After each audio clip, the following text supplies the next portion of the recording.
Women's Day. And as a woman, in whatever facet of life, it's okay to encounter some challenges. It's okay not to win at everything all at the same time. In the words of the famous writer and creator of one of the best shows in Hollywood, Grey's Anatomy, that is Shonda Rhimes, she says that a woman cannot have everything all at the same time. If you're winning as a mother, then you're failing at something, maybe at work. If you're at work making tides, maybe you're failing or you're losing out on being a mom. But that's what real life for a woman is supposed to be, because you can't be in the same place at the same time. But what matters is that you bring your best foot forward and you do your best every single time. Good morning and welcome to Good Morning Uganda. I'm Olive Monica Najima, and this day I crush on women in leadership. Whatever position you hold, whether you're the Nabachala on that chalo, whether you are the CEO of that company, I crush on you today. All women in all forms and all positions of leadership, you are great. You have broken through the glass ceiling, and you are setting the stage for many young women out there. So what you do today is going to set the standard for many young girls that are going to come up. Good morning. Welcome to Good Morning Uganda. And on Good Morning Uganda, I do this with two gentlemen, Chiraba Robert and Jerome Paul. Good morning, Jerome. Good morning to you all. How are you? I'm well. And good morning to our dear viewer out there watching us and following us every other morning, waking up with us always. It always gives us the energy to keep doing what we do. Yes. Well, good morning, Robert. A lovely morning to you, Olive. How are you? I'm lovely. How are you? I'm very fine. How is that young lad just next to you? Oh, he's amazing, I guess. Oh, he's looking proper and prim. Yeah. Well, I'm also very fine, and I hope our viewers are. However, on a sad note, my business partner and good friend, Afande Chitagenda Sadiq, lost her wife yesterday midnight in Mulago Hospital. She succumbed to heart attack. So I want to send my condolences and prayers to him. Losing a wife at a young age is not an easy thing. And also to the relatives and friends. So that is the sad bit of my morning, that a very good friend of mine lost a lovely one. But otherwise, things seem to be going on very well. In Kisoro, temperatures are boiling. And yesterday, the president appealed to the people that avoid division on basis of tribe and also basis of religion. So as they go for this election, may that not be a basis for them to elect someone into power, but look at their ability. But also, very annoying as well, I was looking at the Daily Monitor for this morning, Olive. I've always talked about high rates of school dropout. Now, during press review, Sonko will give us the details, but the figures are very alarming. How many start primary 1, complete P7, then how many go to senior 4? I'm very happy that Daily Monitor, maybe they were watching Good Morning Uganda, picked up that, and it's on their front page this morning. They give you those statistics of what we go through. Otherwise, all seems to be going well, learning to live one day at a time. Well, today as well, candidates are still going on with their national exams. Unfortunately, yesterday, 2 female students were apprehended for using AI to try and cheat in their exams. One of them had used AI to answer some of the questions, and the other had used AI to summarize for her the points that she could note down in her examinations. And UNEB is saying they are leaving no stone unturned when it comes to malpractice, and I think they're doing quite well on that front, because this year, unlike many years before, we've not had so many cases of malpractice like it is usually the norm during national examinations. So Jennifer Kale at UNEB and your people, you have done an amazing job. Thank you so much for a job well done. Now we move on and see what we have in our local news. Well, very interesting in our local news today. We begin with what is happening in Kisoro as they prepare for elections. Now, His Excellency President Yoweri Museveni cautioned Ugandans against religious divisions and called for such practices and termed them as poison that only brings destruction to the people of Uganda. The president was in Kisoro canvassing votes for Rose Kabegenyi and during the ongoing Women Member of Parliament by-elections for Kisoro. The president also urged Kisoro residents to vote for his official NRM flag bearer in the by-election scheduled for Thursday, the 14th of this very month and year. Museveni symbolically handed over the NRM flag to their candidate, and he called on all NRM members to unite behind her. President Museveni also commended any campaign tactics that President Museveni also condemned any campaign tactics that exploit religion and stressing that such practices threaten long-term stability in the border district neighboring the Democratic Republic of Congo. His remarks followed an entire statement by Dr. Crispus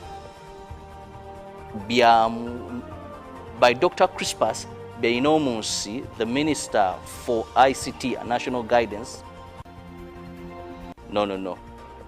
Followed a message from one of the leaders of NRM who said that there is such in the area and this could affect the voting. Moving on, the marriage bill in Parliament. The Legal Committee of Parliament is scrutinizing the Marriage Bill 2024 that seeks to align with the 1995 Constitution. The mover of the bill, Member of Parliament for Tororo, Sarah Opendi, said it seeks to reform and consolidate legislation on marriage that came before Uganda attained independence. The bill will address the issue of right to consent to marriage. Provisions show that 65% of Ugandan couples are living together as husband and wife, but they are not married. The bill provides for high rights of these couples and children in this kind of relationship. MP Jonathan Oduru questioned the removal of adultery as a ground for dissolution of marriage, a provision that had been included previously. Some MPs expressed concern about making marital counseling a mandatory, as stated in the bill, urging that it is already a common practice. They also raised issues about requirements for individuals to give notice of their intention to marry and suggested this be reconsidered. The mover of the bill, Sarah Opendi, conducted with the Interreligious Council, non-government organization, members of Parliament and Uganda institutions, service bureaus that are concerned with issues of marriage, also benchmarked the bill against marriage laws in the previous in a number of countries. Now moving to court, the High Court Criminal Division in Kampala has sentenced 2 serial killers to 49 years in prison. They were responsible for the kidnapping and murdering of women between 2018 and 2019. The convicted Mugambe Kamada Shakur and Lukwago Habat case was heard before Judge Alex Ajiji of the High Court Division in Kampala. In 2018 and 2019, Joan Namazi and Namatovu Maimuna, residents of Nabingo Chengera Town Council in Wakiso District, were kidnapped and murdered. The wave of criminality involved kidnappers who demanded ransom from the victims' families and friends. Mugambe Kamada Shakul and Rukwago Habat, who were linked to these murders, pleaded guilty of these offenses.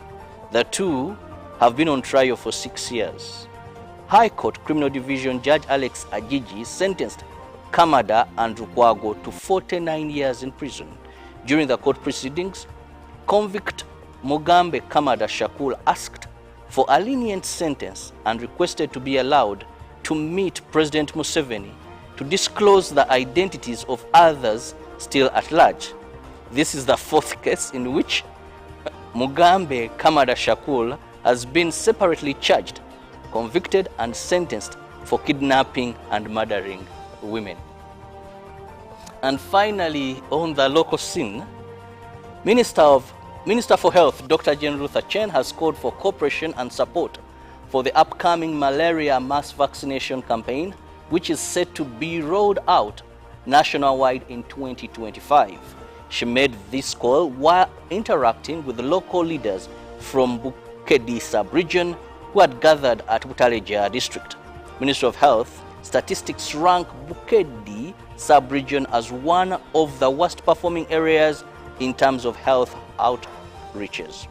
The region is reported with the highest number of malnourished children. These statistics have prompted government to double efforts to improve health standards in the area.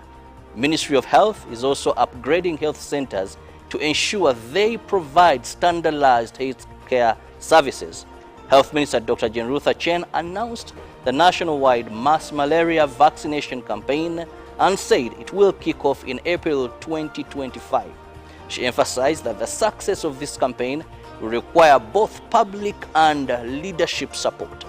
Malaria remains one of the leading causes of death in Uganda, with fatalities ranging between 70,000 to 100,000 every year. Back from the local news. Now, Chabo, there is a story about the marriage bill, and I have a question for you. I had something to do with getting rid of adultery. How exactly is Parliament planning to do this? They're looking at this issue of saying, you know, when you're married, adultery is criminal, and if it's given as evidence, it can lead to breaking up, where legally you have a ground. Yes. Now, there have been questions in this bill still to allow people who are cohabiting. Now, they are looking at what we are terming as adultery. They are moving forward to look at the products of adultery. Yes? That now you find that some men or some rights of these we call adulterous relationships don't benefit from this person. Okay. So Parliament is saying it's not fair. It's not fair if I'm married to Monica officially, yes, but maybe I have a family out there and the law recognizes Monica only, but doesn't recognize the other children deeply law, and the other wife. Robert, from my understanding, the law does recognize all the children of the man, but the other lady getting that, yes. So now they are saying no. That's why they're also pushing for people who are cohabiting. We've been together for 20 years. We've never legalized our marriage. So I wake up one day and you cannot go to court and say because we are not married legally, so it's just been like a simple relationship of boyfriend and girlfriend. Thank you, Robert. Now let's move on into the international news, where Trump's incoming administration is set to include Elon Musk and Fox News host Pete Hegseth. It's been a week since the 2024 election, and the administration of President-elect Donald Trump is taking shape. Trump has already named several people who will play key roles, including White House Chief of Staff, United Nations Ambassador, and Border Czar. Other picks for his candidate and West Wing are said to be imminent. In Trump's statement confirming he is setting up a new agency tasked with cutting government spending and regulation, Musk is quoted as saying, and I quote, "This will send shockwaves through the system and anyone involved in government waste, which is a lot of people," end quote. Musk responded to a post sharing the statement on X, the social media platform he owns, on an account managed on behalf of Tommy Robinson, a far-right UK activist who is currently imprisoned. "People have no idea how much this will move the needle," he writes. Ramaswamy also reacted on X, writing, quote, "We will not go gently. Elon Musk and Vivek Ramaswamy have been handed the authority to conduct sweeping changes to government spending, according to Donald Trump."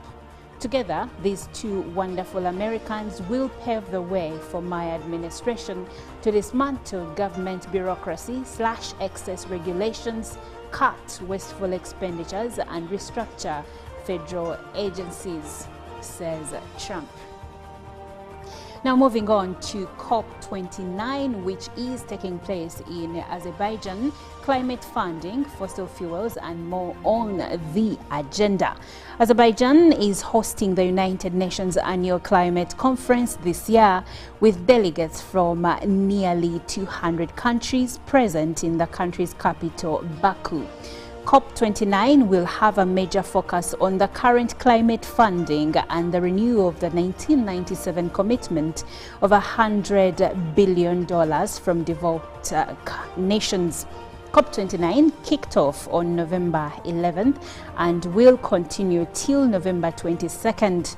The key objective for Azerbaijan's presidency of the climate conference is towards ensuring the world avoids overshooting the 1.5 degrees Celsius temperature target and works together to stay below the same.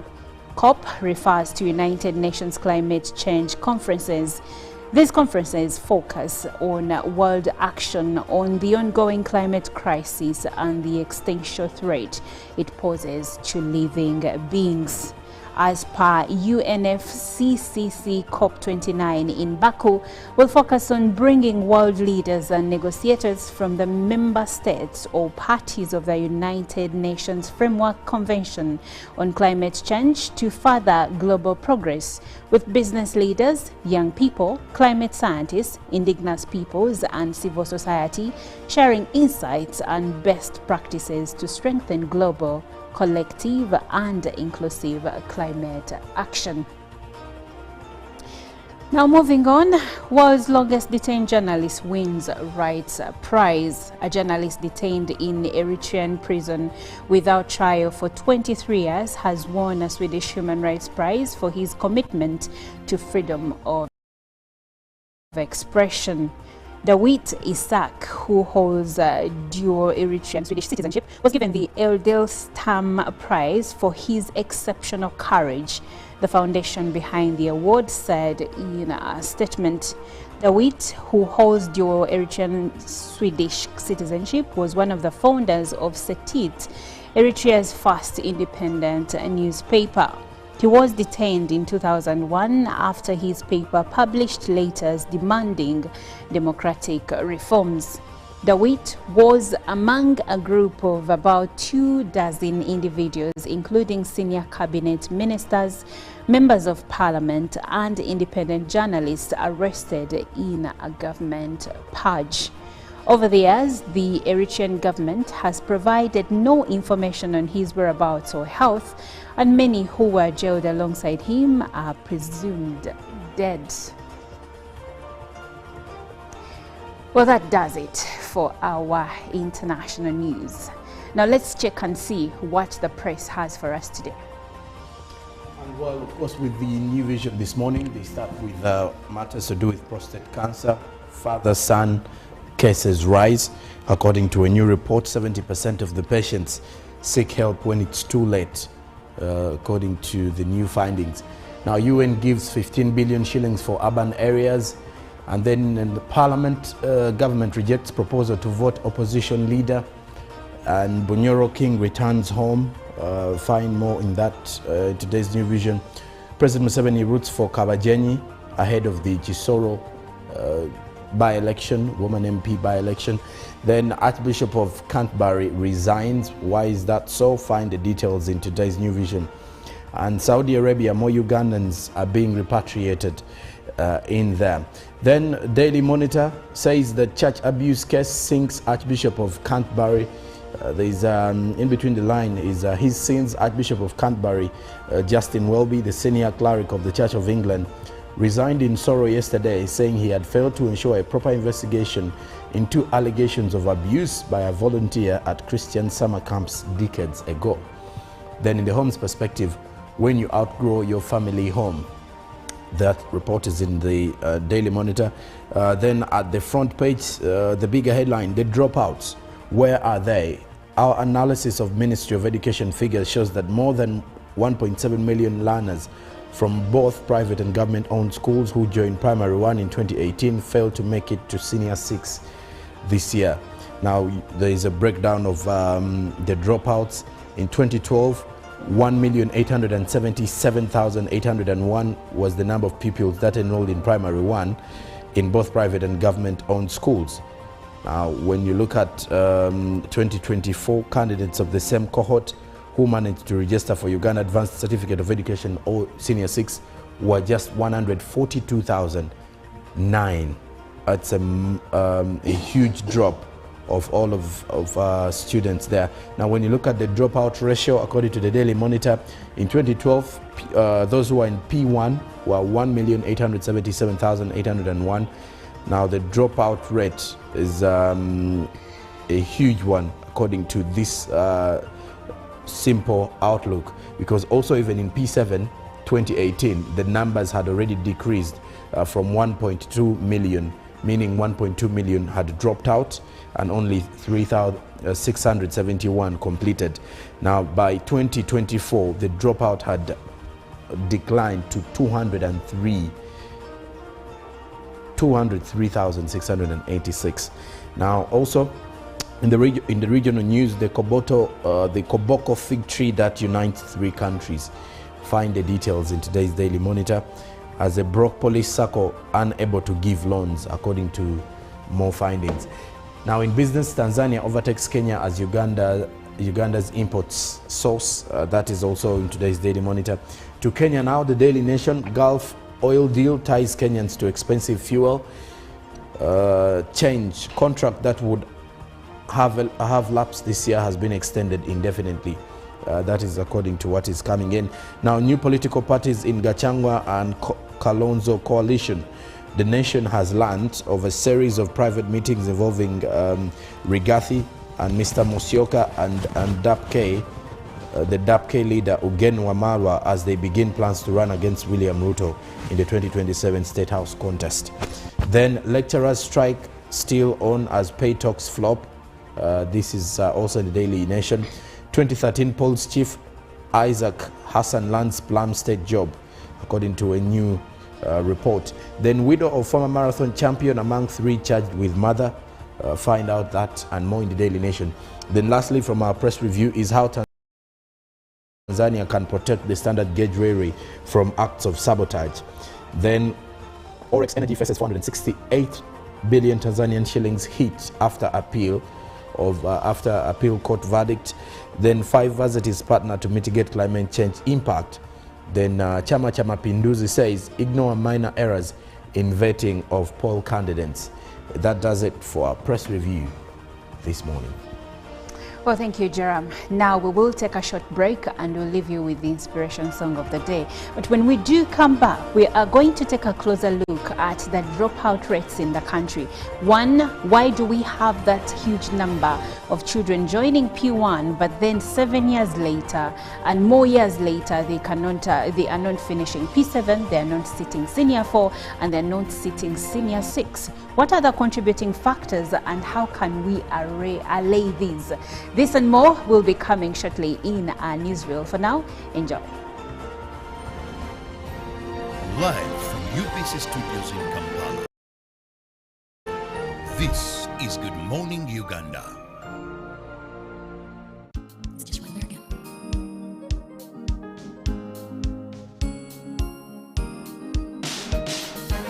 When can I just see the love of the Lord upon you?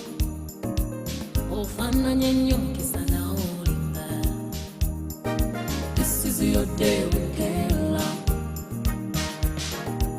We're going to celebrate you, singing hallelujah, dancing with you, Kayla. Praising God, hallelujah. This is your day with Kayla. This is your day with Kayla. The Lord has loved you in Kayla.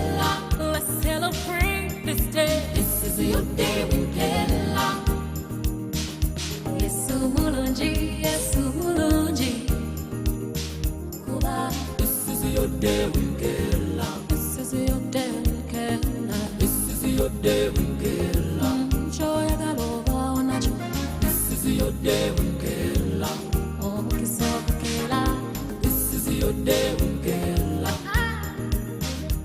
Yesu nkusanyusa emitima mu kugunyu funa kyokkiriza lwaleero ovaawo nakyo. This is your day w'impeera. We're going to celebrate you singing hallelujah. Luno lunaku Mukama wakoze. We shall rejoice. We'll praise God hallelujah. And say this is your day w'impeera. This is your day w'impeera. The Lord has loved you. Let's celebrate this day. This is your day w'impeera.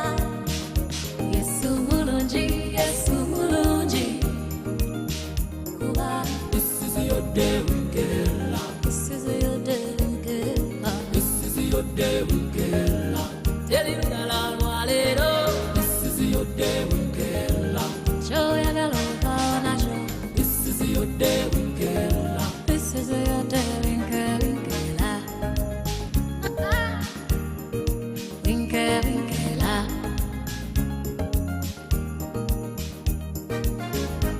Another reason to worship the Lord. Aye, aye, aye, aye.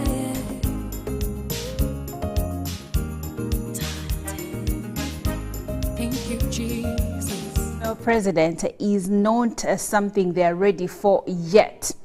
Well, Kamala, when she lost, said it's okay not to feel okay. It's okay to lose some battles, but do not lose the war. So keep your eyes on the prize, and someday win will come your way. And I'm saying this because today is a Women Crush Wednesday, and as a woman in whatever facet of life, it's okay to encounter some challenges. It's okay not to win at everything all at the same time.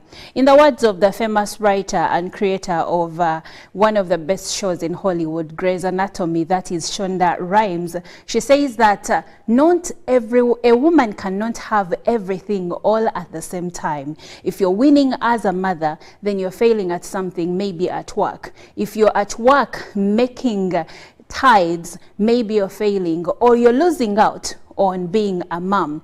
But that's what real life for a woman is supposed to be, because you can't be in the same place at the same time. But what matters is that you bring your best foot forward and you do your best every single time.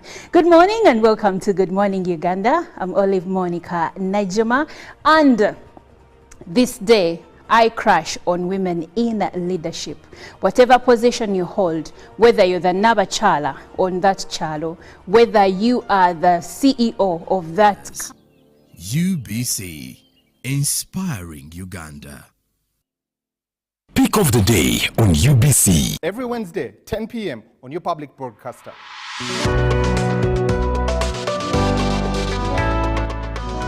Was brought to you by. I'll call you every day, yeah, yo, baby, don't. You can now get all the Chibuzi out with MTN voice bundles. Call all networks. Kubei Dondoro. Buy a 25-minute voice bundle for only 1,000, or buy any daily voice bundle of your choice. Dial *100*21# and select daily, or use the My MTN app. When we talk together, we are unstoppable.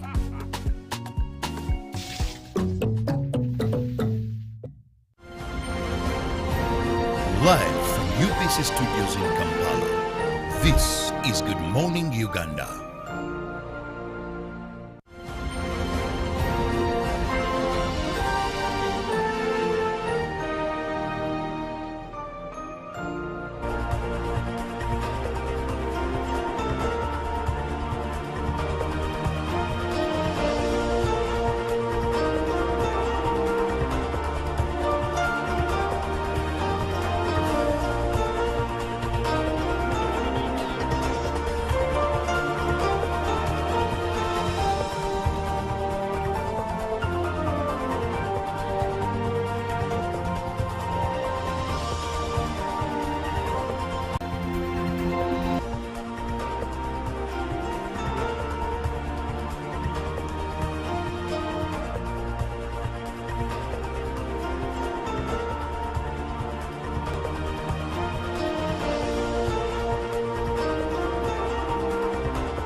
Well, thank you for sticking with us. Now we are going all the way to Kisoro, where there is a by-election and different women are vying this position after the woman member of parliament for the region, Sarah Mateke, passed on. And now we have, as the laws of this nation prescribe, we have a by-election taking place so that that position can be filled. Yes. And because of that, we have 6 women vying for the position of woman member of parliament, Kisoro. Now we have a correspondent that is going to be joining us online, and that is Shivan. Shivan will be speaking to us from Kisoro, and we will be delving into this conversation to see how is it going, how are the temperatures, are they ready? Yesterday, President Museveni was in the region canvassing for votes for the NRM flag bearer, that is Kabajenyi, and we want to know how that was and how the situation is today, because the election is taking place tomorrow. Who will be the best woman to take this home? And this conversation also comes on the morning of Wednesday when we crash on women, and today we were crashing on women in leadership. So I'll be joined by Shivan Naibare and Jerome Paul Sonko to have this conversation. Good morning, Shivan, and welcome to Good Morning Uganda. Thank you so much, Najuma, for welcoming me on air. A very good morning to everyone who is watching and who is listening to me. I am Shiva Naibale. I'm here in Kisoro Municipality, in Kisoro District, where we are waiting for the day of tomorrow to see who is who. The temperatures are so good for us to freeze, but we are very okay. Okay, Shivan, you talked about the literal temperature, and I understand Kisoro can be really cold, because even in Kampala here it's quite cold, so I can't even imagine what's going there. But are you saying that this has not stopped the candidates from moving around to canvass for votes, as this is their last day? Yeah, today is their last day, and their campaign stopped yesterday. Actually, they stopped at midnight. So we had the president yesterday who came and was campaigning for the flag bearer, who is Lord Kabajing, who is our NRM flag bearer. There are 6 women who are going to be fighting. I don't know whether it is the best word, fighting tomorrow. They are trying to replace the late Sarah Mateke, who died of recently. So everything is well. Security is tight here, so everything is well. And just briefly, we've seen quite a number of reports coming in from Kisoro regarding who many people think will be taking over this seat. I'm not going to ask you that question from your point of view of who you think will be winning, but looking at the 6 candidates, if you can just give us a brief about some of them and what people should know about them. Of course, everyone has supporters. We have Loop here, we have NRM, we have independents. Actually, there are like 3 or 4 who are having political now, parties. Yeah, we have now the independents, who is Grace Akpeza and the NRM flag bearer. Most of the people had said that the NRM had cheated the other one. That's why one of the reasons why the president came here. But of course the NRM, I think, on my thinking, but the voters have their own. They are the ones who know. But we are expecting either the independents or the NRM flag bearer, who is Honorable Rose Kabajini, or the independents Grace Akfeza. So one of the two, you never know, people will choose. And Shivan, also, in regards to the preparedness of the people of Kisoro, if you can also give us that kind of feel, we need to understand how is the situation like, because when you look at every camp that has been there, we saw UPC the other time, we have seen NUP, we have seen the NRM yesterday, and it does seem like everyone has got the backing. Like you've said, everyone has their own supporters. But when it comes to the preparedness of Kisoro as a district for this by-election, if you can help us paint a picture of how ready are the voters for this by-election?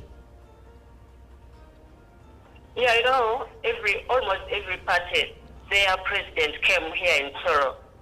We saw the UPC, the tomorrow President Museveni came. We saw Honorable Chaguranyi came yesterday, came the last day. So everyone is prepared. Everyone is prepared. They have done enough campaign. Everyone looks to be prepared for the day of tomorrow. And the machines came yesterday. They offered them yesterday. Their security is tight. I think they are prepared. Okay, Shivan, I do understand that the Kisoro District NRM chairperson refused to support the party's flag bearer, and he was actually rallying people to support his daughter Grace Ngabirano Akifeza so that she replaces the fallen member of parliament for the woman member of parliament, Sarah Mateke. Now, with the president's coming yesterday, has NRM been able to take over some of the supporters that could probably have gone onto the other side to now come and be able to support the NRM flag bearer, from your perspective? Thank you so much, Oreo. So yesterday, President Museveni came and talked to Philemon Mateke, doctor. He even called him to talk to the people. Actually, he continued and said that he heard the president that people are abusing Dr. Philemon Mateke. But of course, when the president comes in the area, he or she who he's supporting will take that big number of people. So I'm thinking that that member of parliament, at least he won some voters that yesterday because of the president. And the president gone ahead and encourage the people of Kisoro to not promoting the sectarianism as the enemies of the ruling party. You understand me? Or Yes. Yeah. So everything was well. We went to Muramba Primary School Prep Ground. After there, he came to the municipality. So I think the Honorable Rose Kabajin won some voters because of the president. But most of the people, you know, at Feza, Kabajin, so the two members, I think they are the ones who are hard in the district today. Okay. Now, in different by-elections across the country, there is always one key issue that comes up, and that is usually vote rigging.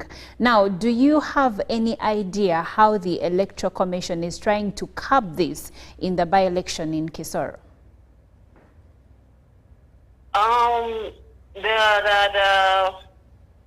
Mr. Daniel Nayebale, we talked to him yesterday.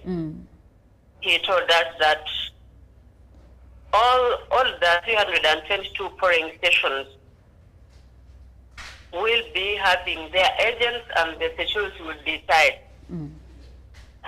So I don't know whether at the time they will be counting the votes, but everything will be ready at 8. Then they will be starting voting till they finish. Then they start counting the vote. Okay. Yeah. Okay. And what is the intention of, because when you talk about, if you're to look at the roadmap here, my interest is going to the time or the duration that was given for this election, do we expect the voting and the casting of the, the electorate to start as early as, let's say, 8, 7? What is like the time frame that the Electoral Commission put out? They'll be starting in the morning at 8, but of course, people here, they are farmers. You won't tell someone that you will come at exactly 8.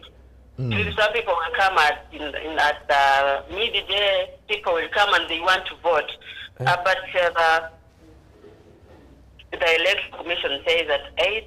But of course they will come, but not exactly at 8. But because everyone will first go to gym, we first go to do something else. But it is 8 in the morning. And then also, I wanted to ask something about the let from these the people of Kisoro. Speaking of the let, that is the fallen late Honorable Sarah Matete, who died just after a short illness. When you look at the kind of legacy she left behind, in this kind of situation where we're heading into the by-elections, what is that one thing that you feel, or what are some of those key things that you feel the people of Kisoro are still missing, that you expect many of these candidates to come up to ensure that they help the people of Kisoro to cover up that miss or that loss? Thank you so much. Sarah, we still praying for her to rest well. But everyone who came out was like, okay, they came with their manifestos, trying to add up on hers. But, Sarah was calm, according to the people, was calm and was really doing well for the people, because someone told us that she had done at least the big percentage of what they need. I will say that some Lord, you get me? Yeah, some Lord, she had tried, she had worked with that district before going to the parliament. So at least they have known her more than this one. They have just come. Yeah, so she was calm first. People say that she was calm. She was friendly. She was loving to the people of Kisoro. I think they will miss that most. And she has done something good to the people of Kisoro. Okay. And Shivan, when you look at what happened, the EC commissioner, one of the EC commissioner in Anthony Okello, did reveal that during the nomination time, it was very peaceful. That the stakeholders, for example, the candidates that are vying for this spot, you look at the people of Kisoro, were very peaceful during the entire process. Have we in any way reported any case? Is there any reported case of violent conduct from any camp as of now, or it is still peaceful as it started? Thank you so much. We haven't reported any violation here, according to them. Only that this one who came in, that they cheated on them. Oh. If when people comes out and say that they have cheated, you know what happens. Yes. But otherwise, there is nothing like violation here. And Shivan, let's look at the NRM's flag bearer. There have been infights in the party regarding who should be standing on the NRM ticket, contesting on the NRM ticket. But now NRM chose Kabajenyi, and the president's visit to Kisoro yesterday cemented that she's NRM's candidate of choice. But what do we know about her as a politician? What has she been doing? And if you have gotten a chance to look at her manifesto, what is she promising the people of Kisoro that they should choose him vis-a-vis others? Thank you, Monica. We talked with the Honorable Kabajenyi, who is the flag bearer of NLM, So she was once a member of parliament. Okay. She had also served them at the district, at the village level. That's how she told us. Mm. So I think the manifesto is not different from the others. You know, everyone is promising the Lord, the tourism, the education. So I think it's not different from other people. But she's promising the people of Seoul that she will work for them. And what is she planning to do differently from her last time as member of parliament? Because there has to be a reason why she didn't go back. Okay, thank you, Monica. As she promised the people of Seoul that maybe she will improve than the last time when she was defeated by the Red Star Mateke. She promises people that they should trust her with their vote, that she will improve. Okay, not improving because she's assuring the people that she will work in this remaining time, because I think we have less than a year now, but she's promising the people that she will work for them. The Lord, she mentioned some of the Lord, the tourism Lord. She promises some of the hospitals that they will improve the services, the doctors, the education. So she promises people that she will work for them in this remaining time. Okay, now let's look at the other candidates. We know that National Unity Platform has a candidate, that is Sultana, and then the UPC also has a candidate and others, because the election has over 6 women all vying for the same position. So when we look at the multi-party dispensation in the district and the manifestos different candidates are showcasing, what picture does that paint for the district of Kisoro? Is there even a chance that someone from the opposition could actually win this election? Thank you so much, Monica, and the viewers and the listeners. I've told you at first that when people see your president has come for you to campaign for you, at least you want some voters. So when Honorable Chagrin came, at least people who were at the independent side or who were at the NRM side, somehow, somewhere, got convinced and come to your side. So we have UPC, we have FDC, we have NUC, we have NRM. I think if independence fails or an NRM fails, the Sultana may get a percentage, because her president came and campaigned for her, and they had enough campaigns. I think.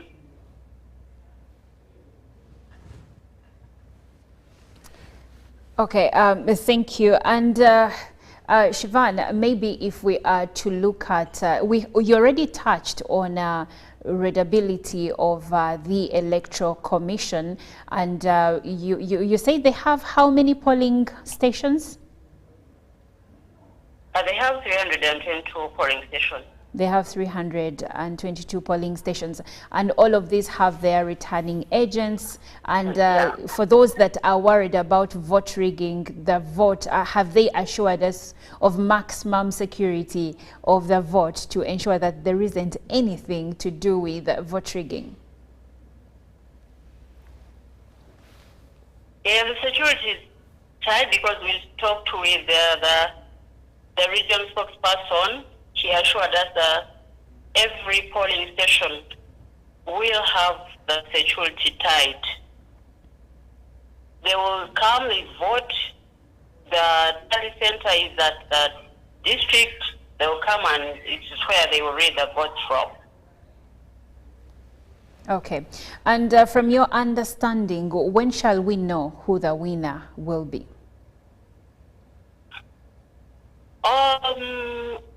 To my understanding, I think we will wait for the following day, tomorrow, but we're all in the midnight, because here, this story is not easy. It's not an easy district. Mm. Yeah, Yes, I think the following day, which is Friday, or in the midnight. Okay. Yeah. All right. Yeah. Well, thank you so much, Shivan, for keeping us appraised regarding the oncoming by-election in Kisoro, where 6 women are vying for the position of Woman Member of Parliament, Kisoro Municipality. Thank you so much. Thank you, Monica and Paul. Okay.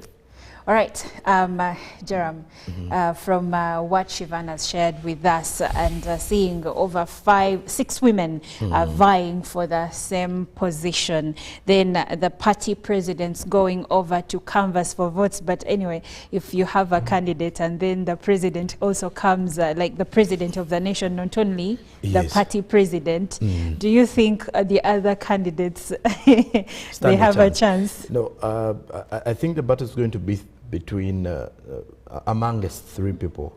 One is Sultana from the National Unity Platform. Then there is Rose Kabajeni from the NRM. Yes. And then Grace Achifeza Ngabirano, the independent. Yes. Because when you look at the reason as why she's independent also make the race quite an interesting one.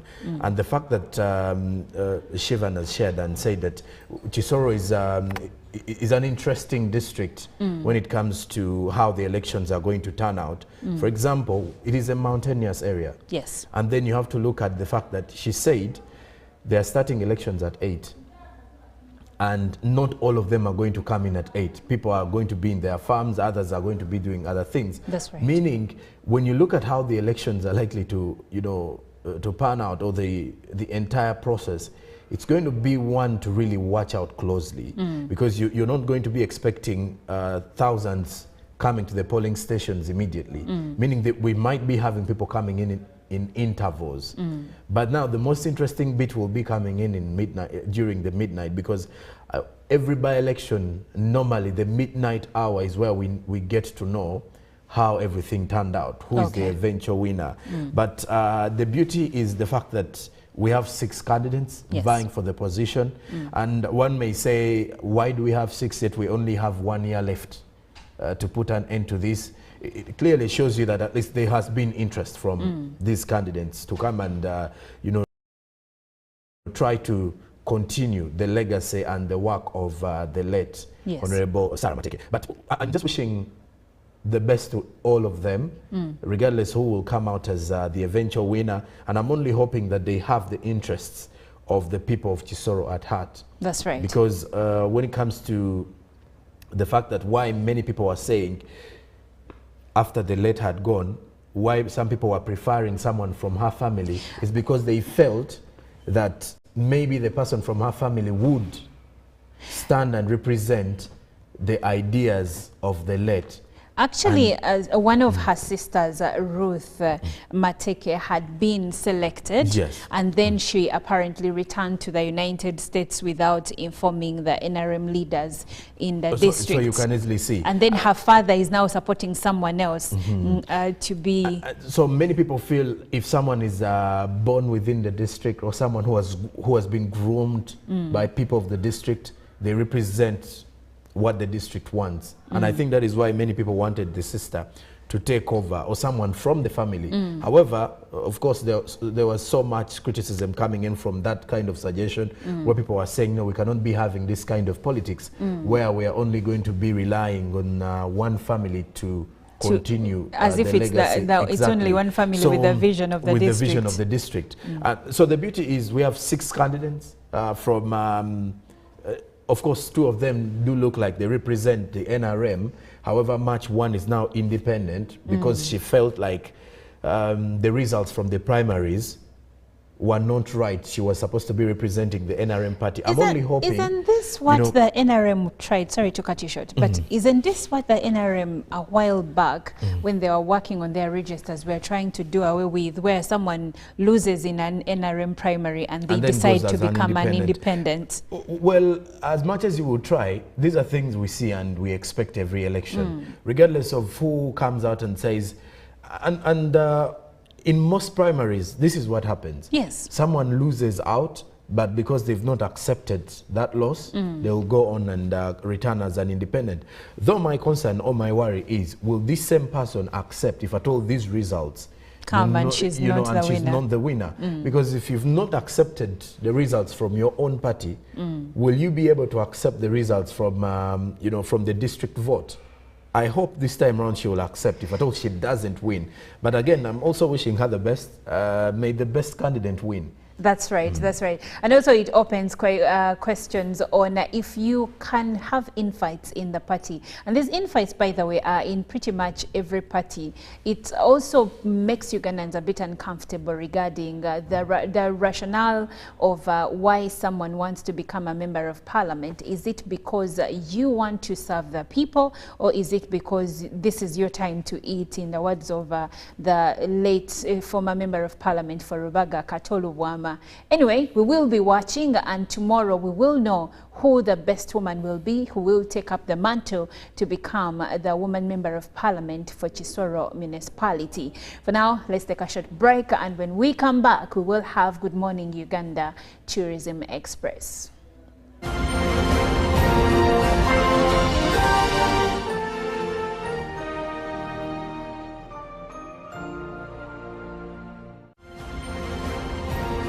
Live from UPC Studios in Kampala, this is Good Morning Uganda. In a nation hungry for truth, a world where every story matters, there exists a beacon of trust and reliability. For decades, they've been our voice and our window to the world, holding the mirror of our history. With 4 TV stations and 11 radio channels spanning 27 languages, they stand as guardians of information, defenders of truth. With Mascari Heritage Advantage, they uphold every citizen's right to reliable and free information.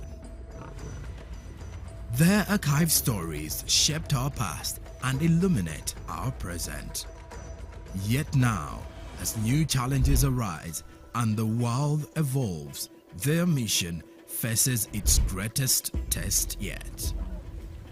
Be part of our journey and let's navigate the unknown, uncover the untold, and safeguard our future together.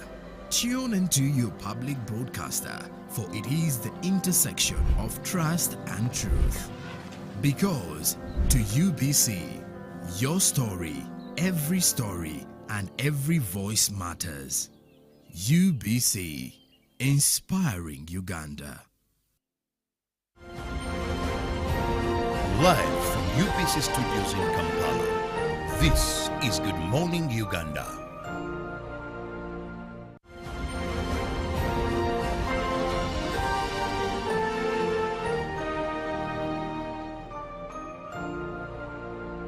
So right now, I'm actually holding a Honeli chameleon. And it is said that these ones are commonly found in the Mount Elgon region because they usually love cold places. But it is amazing to know that there is a lot we can do as humans to conserve the wildlife. Imagine if I found this somewhere else, maybe close to my house, close to my compound, I would hit it immediately, not knowing that it is not even dangerous. So this is the conservation that we actually want in our country, saying that everyone is able to play a role to conserve the wildlife, the very many beautiful wildlife species that we have in the country.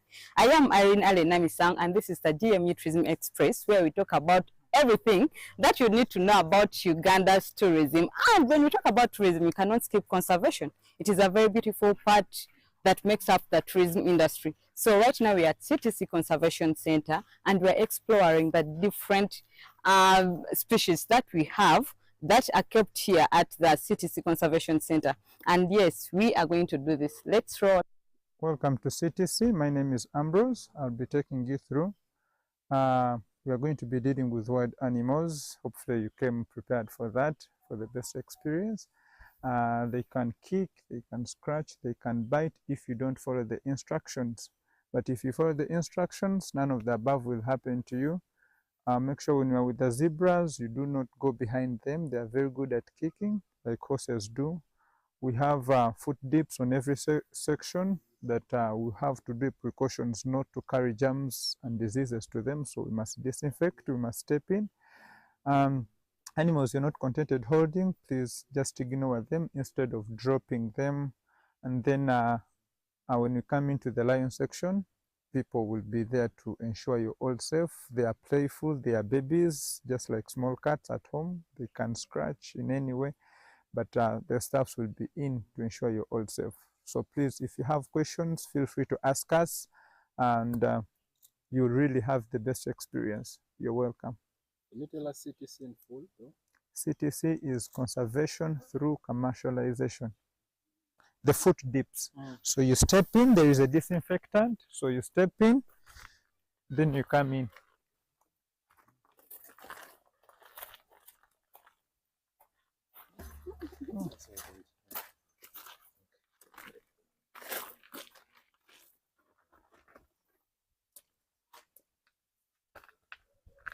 You can come this side. We shall begin from this side.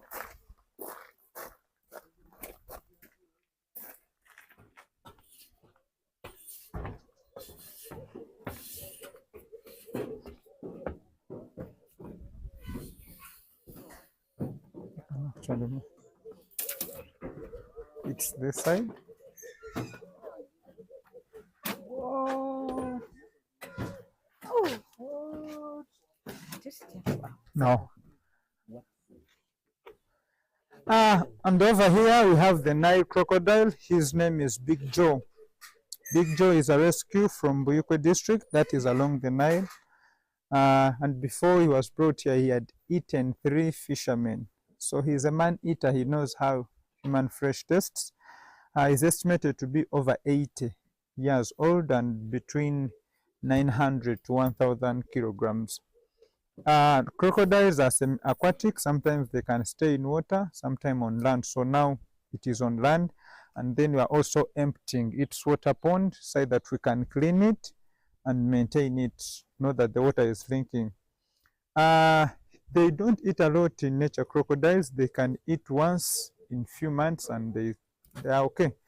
He eats once in a week here, like 5 chicken. That's it. The reason why is they have a lower metabolic rate, so they need a lot of time to digest whatever they have eaten. In nature, if it really eats well, it can go even beyond 6 months without eating. And they are very lazy animals. He can be in the same position for more than 6 hours. He has been here from morning and up to now he's still here. So he moves then? He moves, yeah. He moves around. You can see where he began from. You can see the grass is down. He was there in the morning. Then now he extended here. No, just like how huge he is. Just take us through the process of rescuing this man.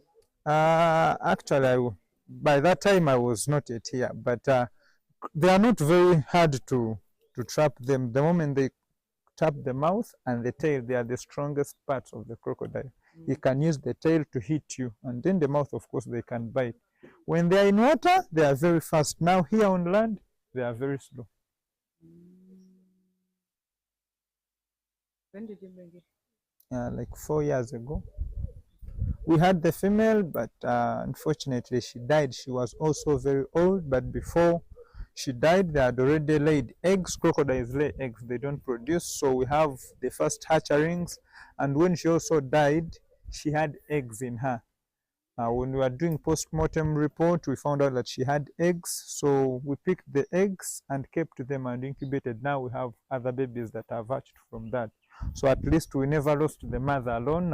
Now we have at least some babies. I think there is a crocodile farm in Yes. Fiji. Actually, it's not in Mpiji, I think. Is it? Not so sure, but on Masaka Road. How are you guys working together? Because for them, they keep the crocodiles for meat. Us, basically, we have these ones for conservation. We don't, these animals also, they matter in nature, and there is a role they, there is a role at least they play, so they shouldn't be killed.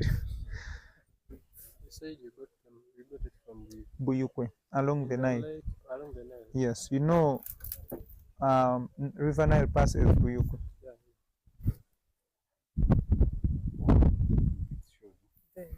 I've never seen anything. Even Don't put it so near, eh? Can't it hit the wall? Not really, you have never had that incident. I've never heard that it can happen. I don't think.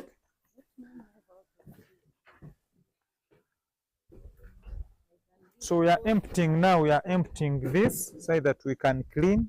You see the water, it is always full, so we are emptying it to clean it, and then we add fresh water. That's why you see the water level is down now.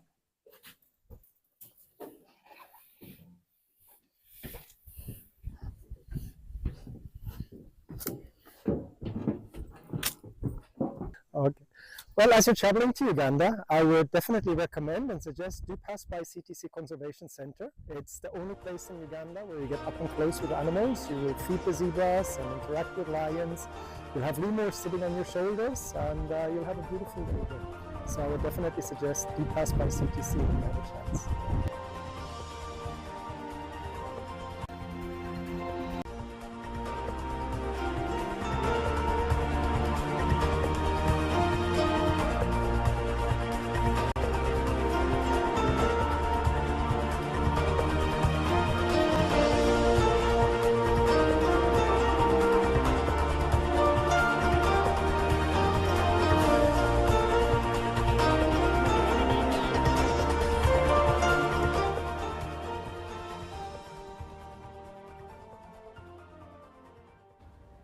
Well, good morning and thank you very much for sticking around to Good Morning Uganda. I am Joram Paul Sonko, and at this time we check into the world of business. Starting off with Uganda's Intergovernmental Physical Transfers Program, that is UGIFT, which is nearing its closure, that is 2025. Now, the UGIFT World Bank supported projects are facing delays in some areas with seed schools and health centers at varying stages of completion. Some completed projects lack critical resources such as library books, ICT equipment, science materials, and this is an observation that was done during a visit by the Ministry of Finance, the World Bank, and other government bodies to Nakaseke and Kiriadongo district. The UGIFT program, which is funded by the World Bank, enhances service delivery in the education, health and water sectors across 146 Ugandan districts. At Kalenge Health Center 3, the improved facilities include new wards, but it's understaffed with only 10 out of the required 19 staff members present. Then also Blessed Seed Secondary School in Semuto with 679 students needs needs some additional classrooms, library books and computers. Now at Chikamulo Seed Secondary School, the old makeshift structures were uninhabitable with some almost crumbling. However, there are also some new structures that have since been built. Although they remain incomplete, the contractor Rohi Services is a month behind schedule with over 2.2 billion Ugandan shillings invested so far. And then in water-stressed Kiriadongo, UGIFT supports piped water for Nanda B at Ematonga Primary School with over 600 refugee children having been admitted. And this is also straining resources. It is alleged that the Ministry of Education's EMIS system does not capture these students because its fields are incompatible, thus excluding them from government funding under capitation grant. Now, elsewhere, Ugandans have been urged to embrace the Buy Uganda, Build Uganda policy, which encourages the use of local goods and services, and including the development of local skills and personnel. This was discussed during a media briefing at the Uganda Small Scale Industries Association offices in preparation for the 45th anniversary celebrations. Now, looking at the small scale industry sector, which contributes 75% to the Uganda's national gross domestic product and accounts for about 90% of the country's employment, the Uganda Small Scale Industries Association, UZIA, is preparing to celebrate its anniversary of 45 years, which is a milestone aimed at recognizing its legacy of mentoring small-scale businesses. The association was established to foster the growth and development of the industrial sector with a focus on supporting small-scale businesses. Although Ugandans have embraced the Buy Uganda, Build Uganda policy, more is needed to ensure increased productivity and innovation. Now, the small-scale traders from across the country will showcase various products and services at the Uma Showgrounds in Lugogo. The Ministry of Trade, Uganda Insurers Association and other stakeholders shared their views on the initiative. Now, the 45th anniversary celebrations of the Uganda Small Scale Industries Association will be on the theme strengthening stakeholder engagement for sustainable transformation of micro, small and medium enterprises. The Prime Minister of Uganda is also expected to be the chief guest during this event. Now, away from that, the financial inclusion is something that is also up for discussion. As a way of reducing global remittance costs and improving financial inclusion, Diamond Trust Bank has partnered with Express Money to enable customers send money to the over 170 countries globally. The partnership will simplify and expand access to remittance services for its diaspora customers and close financial inclusion gaps for millions who rely on remittances. Speaking at a press conference at the DTB head offices in Kampala, the Uganda Chief Executive Officer Godfrey Sebana said that the move will provide a platform for efficient and seamless remittances, that according to the new reports coming through. And well, as we're ending up with our business reports this morning, we turn our focus on the forex market to see how the different currencies were faring on the exchange.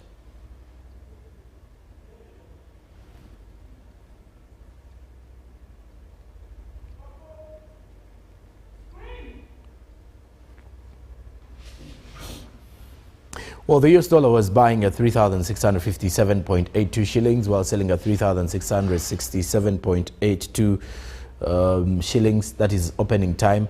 By midday, the US dollar was then, in midday, the US dollar was buying at 3,667.36 while selling at 3,677.36. Closing time, the US dollar was buying at 3,667.14 while selling at 3,677.14. The Great Britain pound was buying at 4,709.34 while selling at 4,722.18. The euro, 3,902.93 while selling at 3,913.58. The Kenyan shilling was buying at 28.42 while selling at 28.50. The Tanzanian shilling was buying at 1.37 while selling at 1.38, while the South African rand was buying at 204.09 while selling at 204.64. And well, that's how you will find the different currencies faring on the exchange by opening time today. Well, that does it for business this morning. Olive Monica Najuma is here and she'll be taking you through the traffic updates.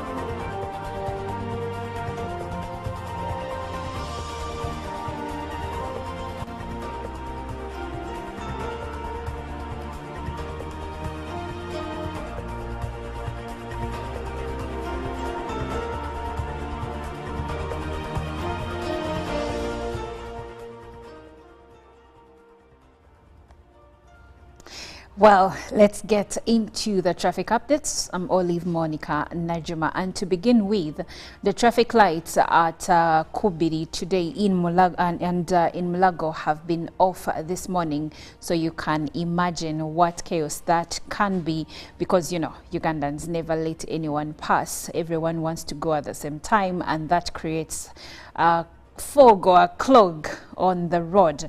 But let's look at Mulago and Bombo Road today and see how we can get from one point to another.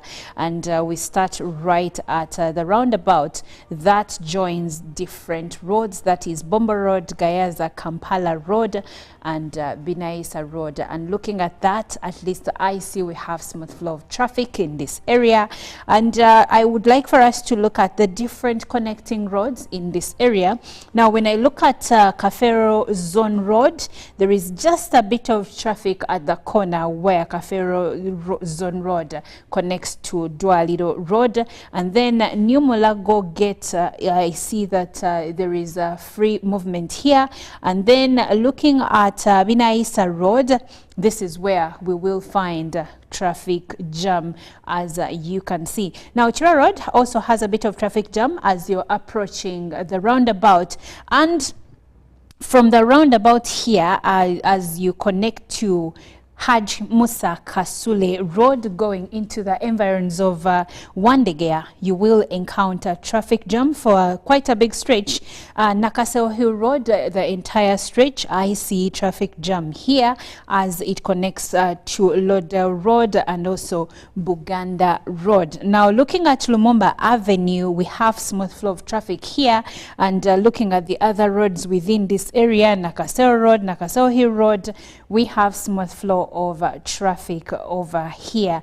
And if you're coming to the side of Yusufule Road coming in from Mulago side, you are in luck. Even for those that are going that side of town using Yusufule Road, the entire stretch is void of traffic.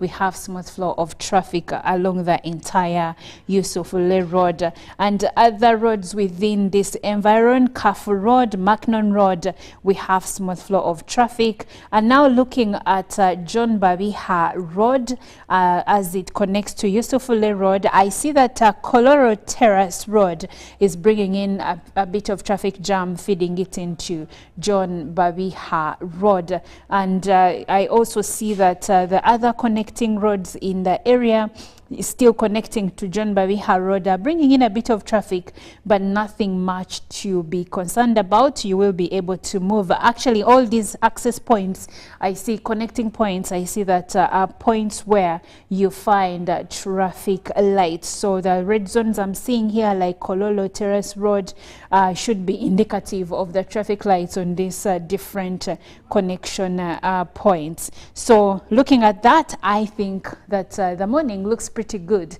for those that are moving within the areas of Nakasero, areas of Kololo, and areas of Mulago, despite the lights being off.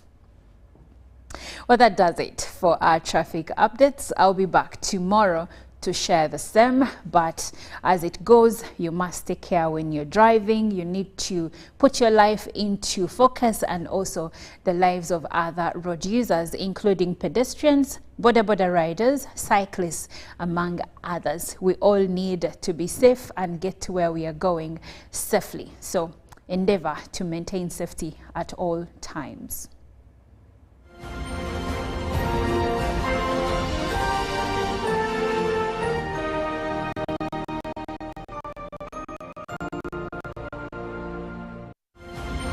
Live from UPC Studios in Kampala, this is Good Morning Uganda. Pick of the day on UBC. Every Wednesday, 10 p.m. on your public broadcaster.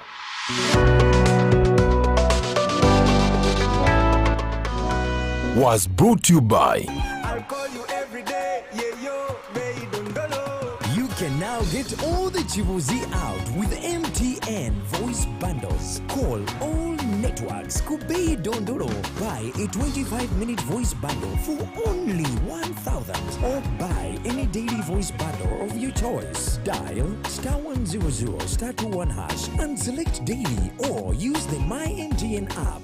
When we talk together, we are unstoppable.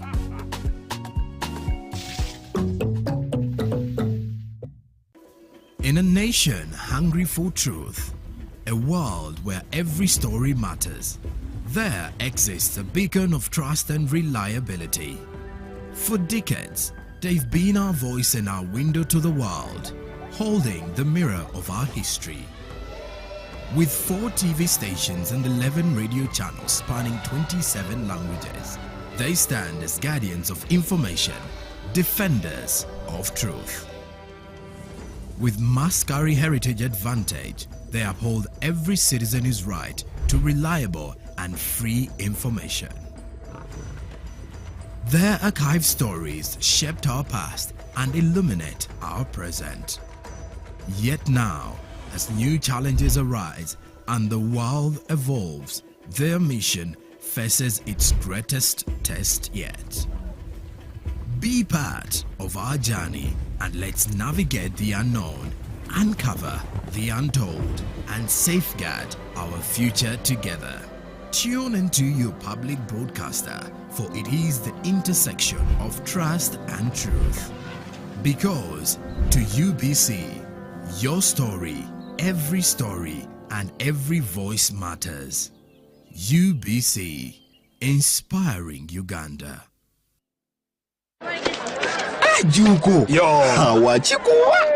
Check the shopping, man. What's your secret? Haven't you heard of the Parish development model PDM? Yes, I did, but I thought it was just a talk. No, it is real. I and a few friends together formed a circle, accessed money from the PDM, invested in a portrait project, and now things are moving. Juko. I thought I was one of your friends. You are. But you left me behind. I didn't leave you in poverty. What you do, just visit your LC2 chairperson and your parish chief and start the process of economic transformation. Just like that. The Parish development model is an initiative from the government of Uganda through the Ministry of Local Government designed to transform all lives of Ugandans for the better. PDM, my parish, my development, my life.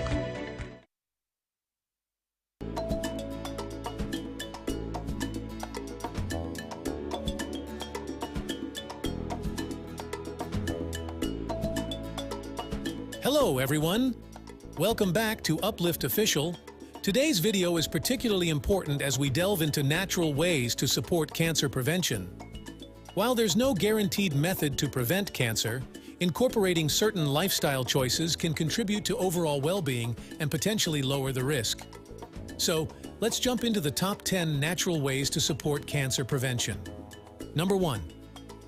Maintain a healthy diet. Fill your plate with a rainbow of fruits, vegetables, whole grains, and lean proteins. These nutrient-packed foods provide antioxidants and essential nutrients that support overall health. Next up is regular exercise. Engage in activities you enjoy, whether it's walking, jogging, or dancing. Exercise not only helps maintain a healthy weight, but also boosts your immune system and promotes overall well-being. Number 3. Maintain a healthy weight. Maintaining a healthy weight is crucial. Excess weight, especially around the abdomen, is linked to an increased risk of certain cancers. Aim for a balanced diet and regular physical activity to achieve and maintain a healthy weight. Number 4. Quit smoking and avoid tobacco. If you're a smoker, one of the most impactful steps you can take is to quit. Smoking is a major risk factor for several cancers. Avoiding exposure to tobacco, including secondhand smoke, is equally important. Number 5. Limit alcohol consumption. Moderation is key when it comes to alcohol. Limit your intake to 1 drink per day for women and up to 2 drinks per day for men. Excessive alcohol consumption is associated with an increased risk of certain cancers. Number 6. Protect yourself from the sun. Protecting yourself from the sun is crucial for preventing skin cancer. Use sunscreen, wear protective clothing, and avoid prolonged sun exposure, especially during peak hours. Number 7. Stay hydrated. Staying hydrated is often overlooked, but plays a vital role in overall health. Drink an adequate amount of water daily, and limit sugary drinks and excessive caffeine intake. Number 8. Manage stress.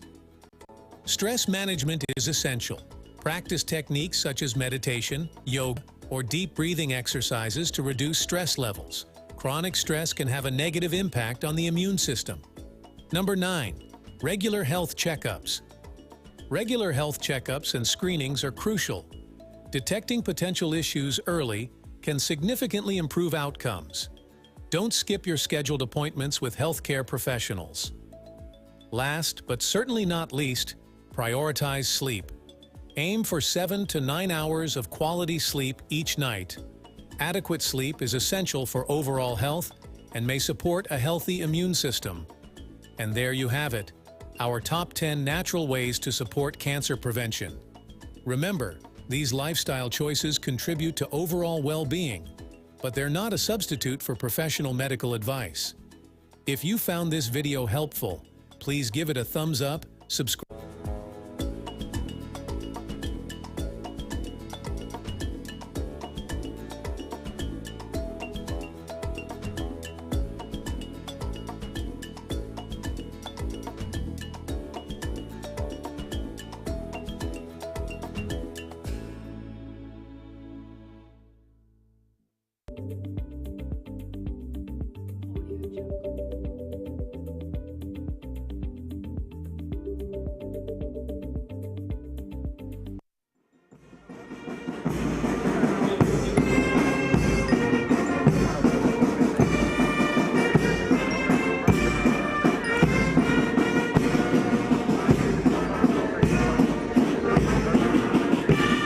His Excellency General Yoweri Kaguta Museveni, the President of the Republic of Uganda and Commander-in-Chief of the Armed Forces, assigned Uganda Prison Service a task to produce food and animal feeds.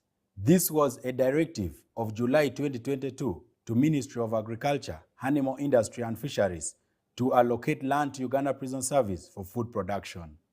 The allocation totaled to 50,000 acres, in which 30,000 acres is maize grain, 10,000 acres soya beans, and 10,000 acres sorghum.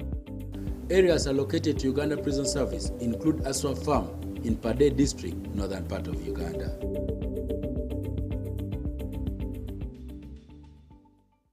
This is Aswa Farm, originally from Aswa Ranches, land which was handed over to Uganda Prison Service by Ministry of Agriculture for food security intervention, and which came in as a necessity by the government program. And this one arose out of the food scarcity that was happening in the country, and the government through my felt that we should produce food. And this intervention includes Uganda Prison Service. Bush clearing here started on the 10th of October 2022, and it is progressing on well. Apparently we have covered acreage of 1,000 acres, which is being prepared.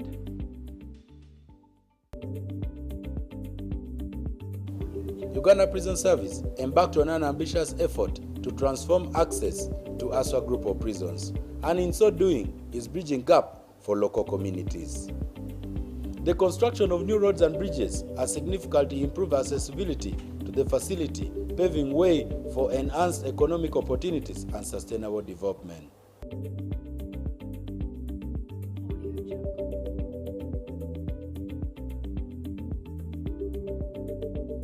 Manager as a technical person in this place. It's a new farm among the new farms which are introduced for food security, and we are seated on an acreage of about 30,000 acres.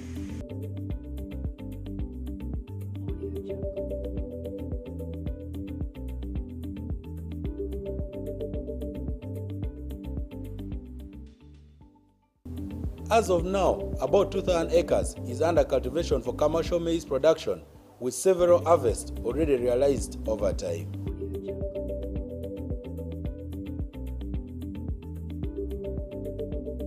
Additionally, storage facilities are being established to ensure efficient handling and distribution of produce.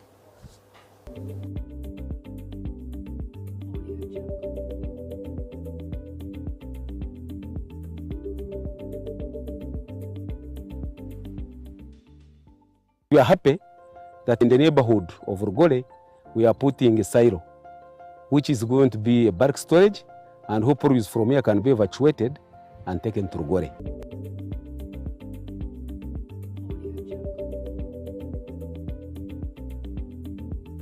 An agricultural engineer deployed in Rugole Prison Farm. I am most welcome to Rugole Prison, and this is the silo project, which has a capacity of 3,000 metric tons. It is meant to help in improving the storage capacities and also improving on the post-harvest handling mechanisms.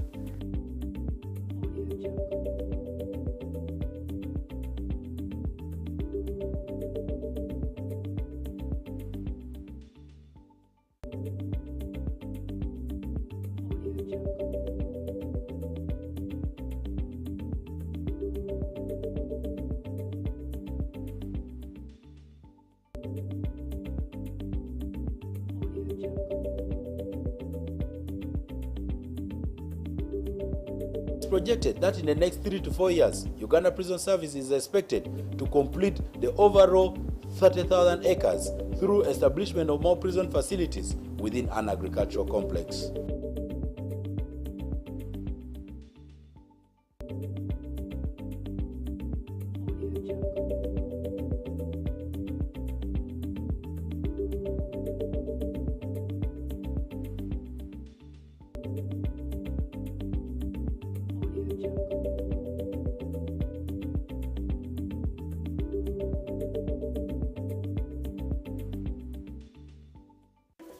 In a nation hungry for truth, a world where every story matters, there exists a beacon of trust and reliability. For decades, they've been our voice and our window to the world, holding the mirror of our history. With 4 TV stations and 11 radio channels spanning 27 languages, they stand as guardians of information, defenders of truth. With Mascari Heritage Advantage, they uphold every citizen's right to reliable and free information. Their archived stories shaped our past and illuminate our present. Yet now, as new challenges arise and the world evolves, their mission faces its greatest test yet. Be part of our journey and let's navigate the unknown, uncover the untold, and safeguard our future together. Tune into your public broadcaster, for it is the intersection of trust and truth. Because to UBC, your story, and every voice matters. UBC, inspiring Uganda. Juko. Yo. Wachikuwa.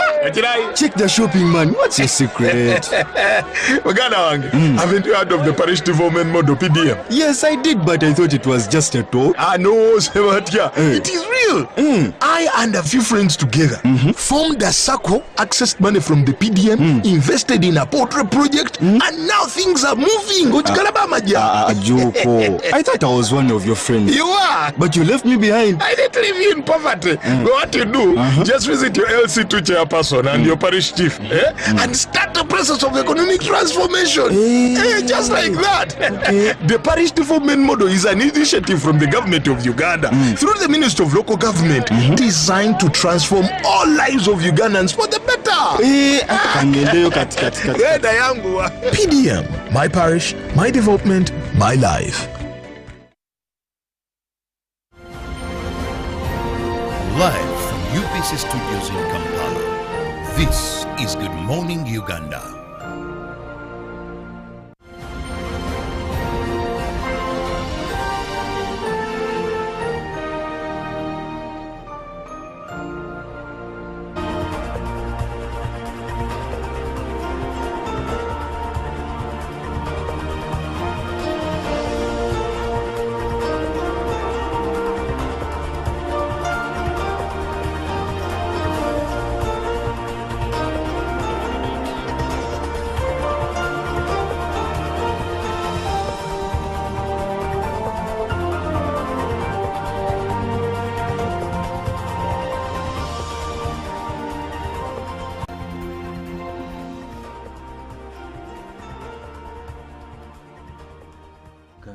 A lovely morning to you, and thank you so much for being with us on UBC TV. Welcome to Good Morning Uganda Agenda. I'm Robert Chirabo Newton. But that is in case of just John, because we are always here from 6:30, and what do we do best is to ensure that you're well versed with what is happening globally, internationally, and very importantly back home here, and a few light moments here with Olive Najuma and the young lad Joram Paul Sonko, plus me, the old folks of the crowd, and what we do best is that. Now, in the agenda, we usually have a guest or two in studios with whom we discuss matters of national importance. This morning, we are still discussing issues regarding poverty alleviation. You know, many times we talk about Ugandans being in poverty, but there are measures that can see them out, and one of them is the cooperative model. It's worked in many countries, it's worked here before, and we are seeing revival. For our brothers and sisters who are born again, when we talk about revival, it means a wave of renewal in the cooperative movement. And they have registered quite a number of success. Now, today we want to focus on nurturing small and medium-sized enterprises for cooperative development. And I have my usual suspect, that is Ivan Asimwe, who is the General Secretary, Uganda Cooperative Alliance. Good Thank morning. you so much. Pleasure being here. Good morning, all our viewers. And something is very amazing today. The guests I have, they have the same type. I didn't know why they didn't alert me of the dress code today. But is this for cooperators? No, we saw it. And then on the other extreme end, join me, welcome Johnson Abiteganiza, who happens to be the Acting Commissioner, Business Development and Quality Assurance at the Ministry of Trade, Industries and Cooperatives. You're most welcome. Thanks, Kirabo, and the name is Abiteganiza, and I'm happy for having me here. Good morning, viewers. I'm also excited having you again. It's been quite a long time since we were last here discussing still issues in that direction. Now, to begin with, Johnson, when we talk about small and medium enterprises, what nature of businesses are we talking about here? Thanks, Chirabo. The MSMEs in this country, the micro, small and medium enterprises, we look at them in about 3 categories. One, in terms of the people they employ. If you employ between 1 to 4 people in your business, would count you small, micro. If you employ 5 to 10, you would be small, but 10 to 50, you would be counted medium. Then the other category is about the turnover and the capital employed. And in that category, we look at 0 to 5 to 10 million, then 10 million to 100, 100 to 360. So whoever is above 360 million in terms of turnover or capital employed would have become a large enterprise. And you will realize most of the cooperatives that we are dealing with in this country, their turnover is in those ranges. Yes. And that's why today we are saying, what is it that we can look at in terms of development of these micro, small and medium enterprises that would be a link to the growth of the cooperative movement. Maybe to add on that, specifically this morning, the cooperative has 2 hands. There's one hand in the institution and the other hand in the business. So I would want to say that for this morning, we are mainly looking at the side of the business. How do we grow that business from the starting to the operations into sustainability? In fact, we are looking at sustainability and growth.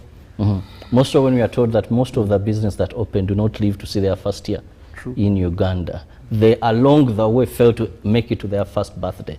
Now bring in Ivan here. When we talk about the micro, small and medium in terms of cooperatives, how are we standing? When does a cooperative shift and we say now this is no longer micro?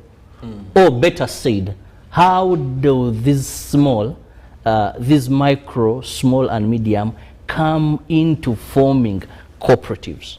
Yeah, thank you so much, moderator, and good morning once again, all our viewers, all Ugandans. I'm very happy to be here. Thank you to UBC for always giving us such an opportunity to really come here, share, learn even, because even ourselves we are learning.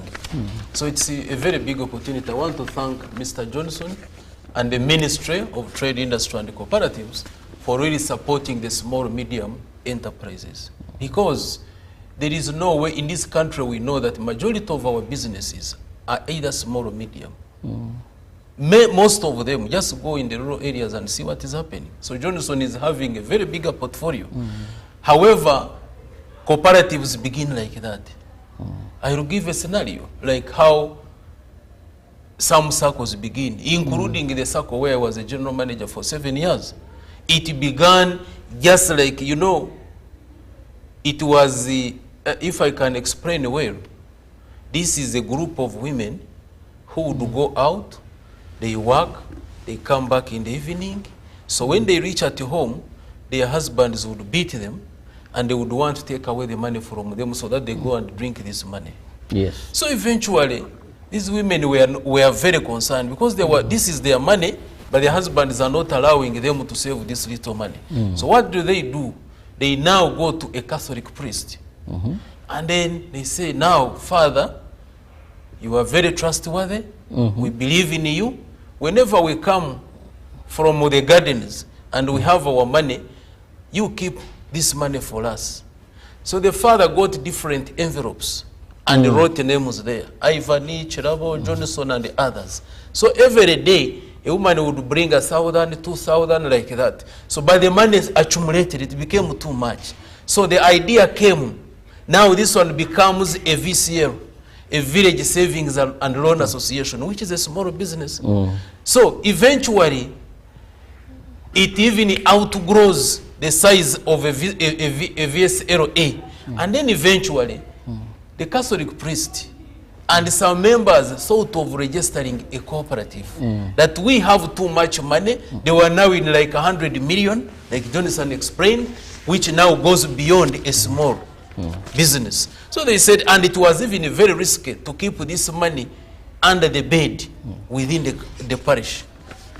So eventually, they mobilize, they register a cooperative, and hence it forms a savings and credit cooperative organization. I want to tell you today that SACCO has a portfolio of 40 billion Uganda shillings.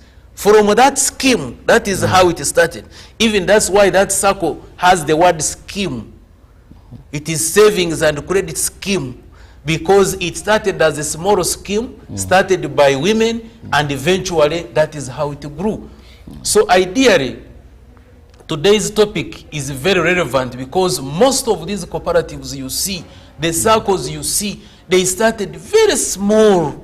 Just go to Chamuhunga, see how it started. You go to Yamujungu, a few people, just it was called the Chibina, just a small group, a village savings. And then eventually it transforms into a circle. So here we are looking at how best can we nurture, can we grow these businesses to become cooperatives. You go to agricultural cooperatives and see how they start. Women and men just come together, they start collecting one by one. Either it is coffee, it is milk, it is whichever. And then eventually you find, at first it is in a trading center, you find like 5 people with bicycles and milk cans selling milk just by the roadside. Then eventually they ask themselves, for how long is it going to continue? Can't we register a group? They now form a group, a small business, just they start vending milk.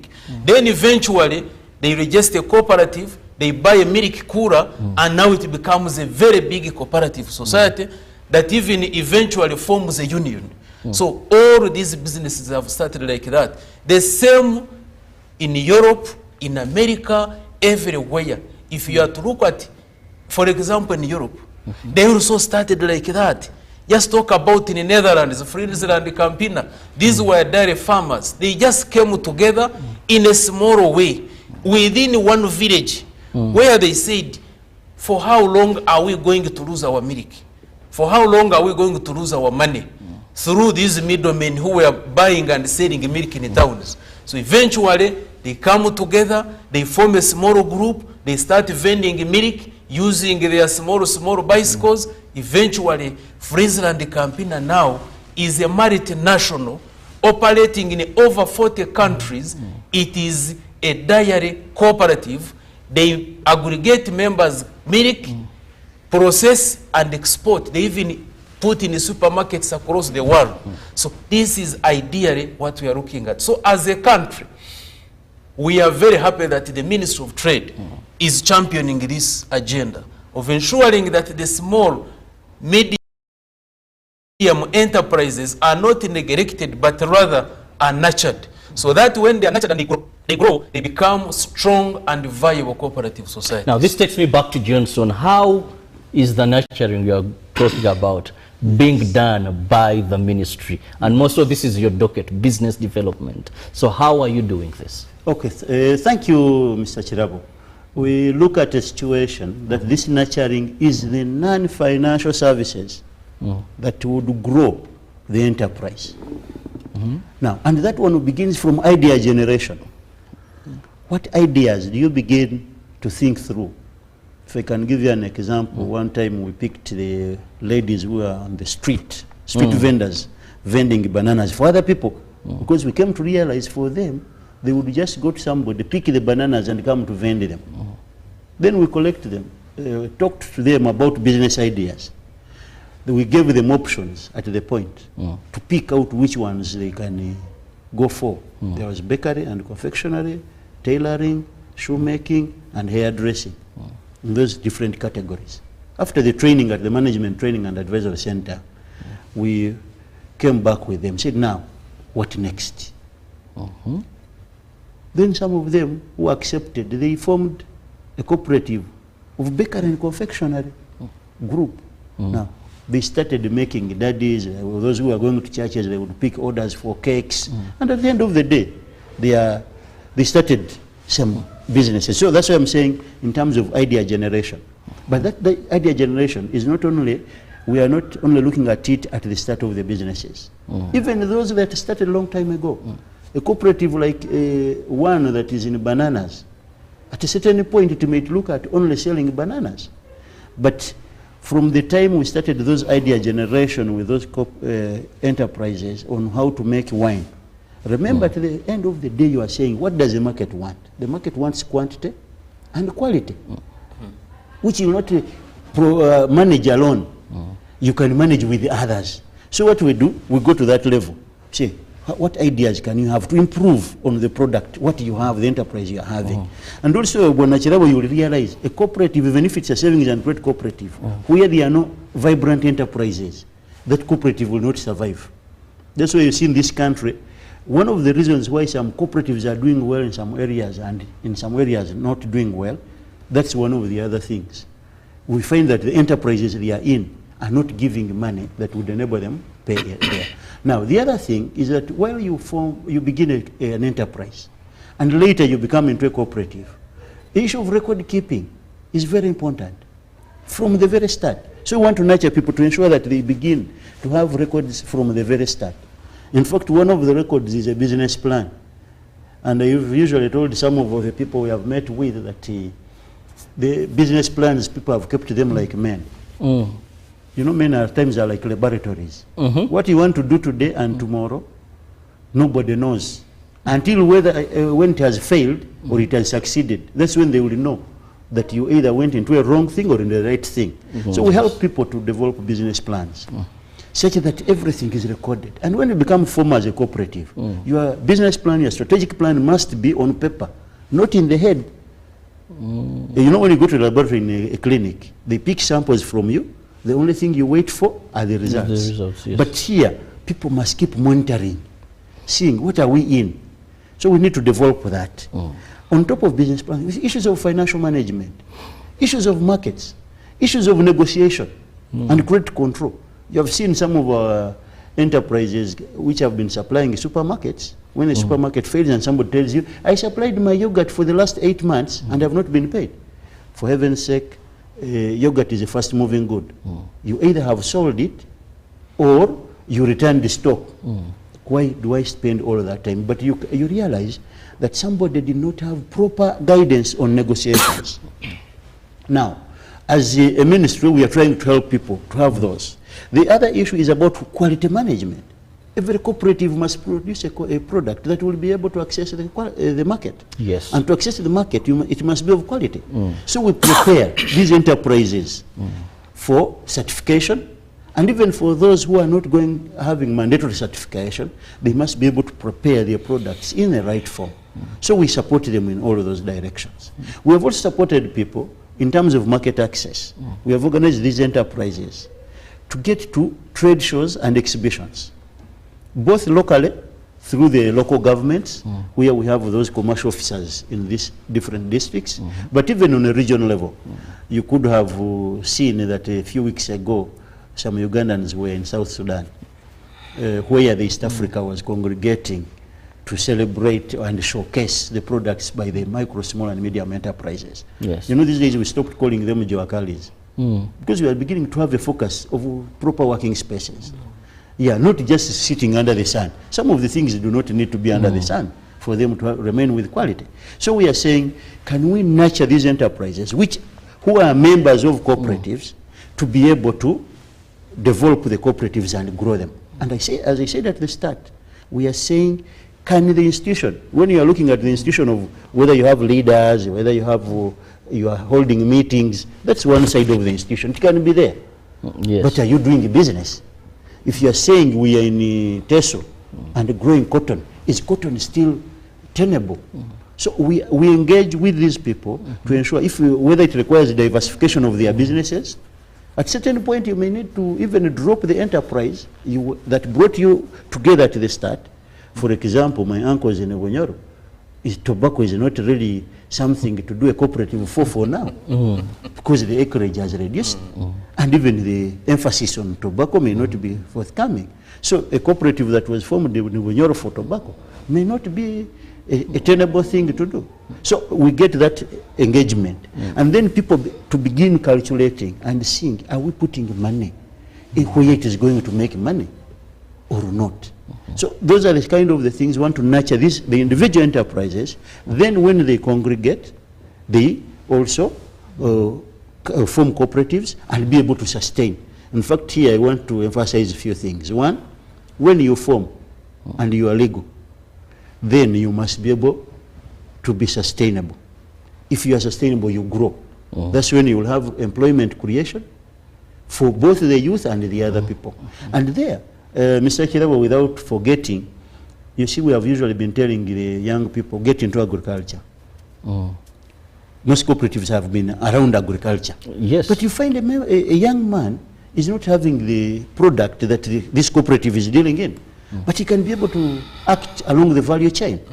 They are the ones who can transport, they are the ones who can do value addition, and they are the ones who will do the marketing.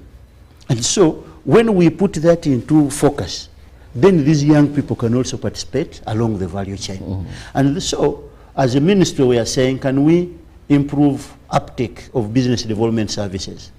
Because some people had tried to reduce business development services to financial literacy, and at times some people are only motivational speakers.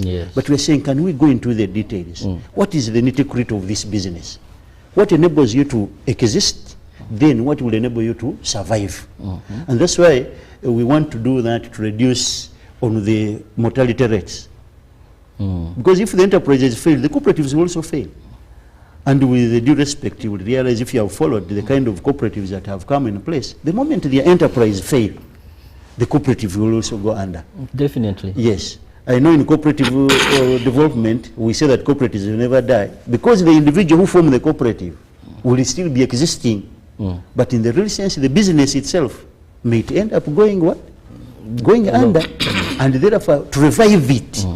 In fact, as of today, I know yesterday I was telling him I'm uncomfortable with the word rejuvenating cooperatives. We need to develop the enterprises that the cooperatives are dealing in at individual level, such that they recognize, if you have milk in Chakabunga, maybe 2,000 liters every morning, that 2,000 liters you collect at the cooperative is not for you as an individual. If an individual farmer gets problems with the milk production, they are not bringing quality milk, then you will not have the good milk at the cooperative.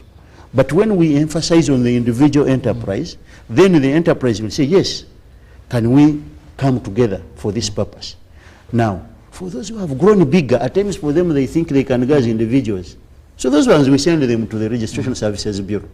But the smaller persons who are still in this turnover of 360 million below, let's come together, form a cooperative, and you become sustainable. And by the way, being a cooperative does not mean you will remain a small person or micro.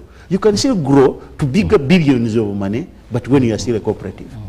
Yeah, the examples he's giving you, those people have grown and they still remain with their name, and the institution still remains. So can we also look at the business side of it to enable them to grow? But before I pause, I feel like you want to pose another question. I don't forget the issue of technologies.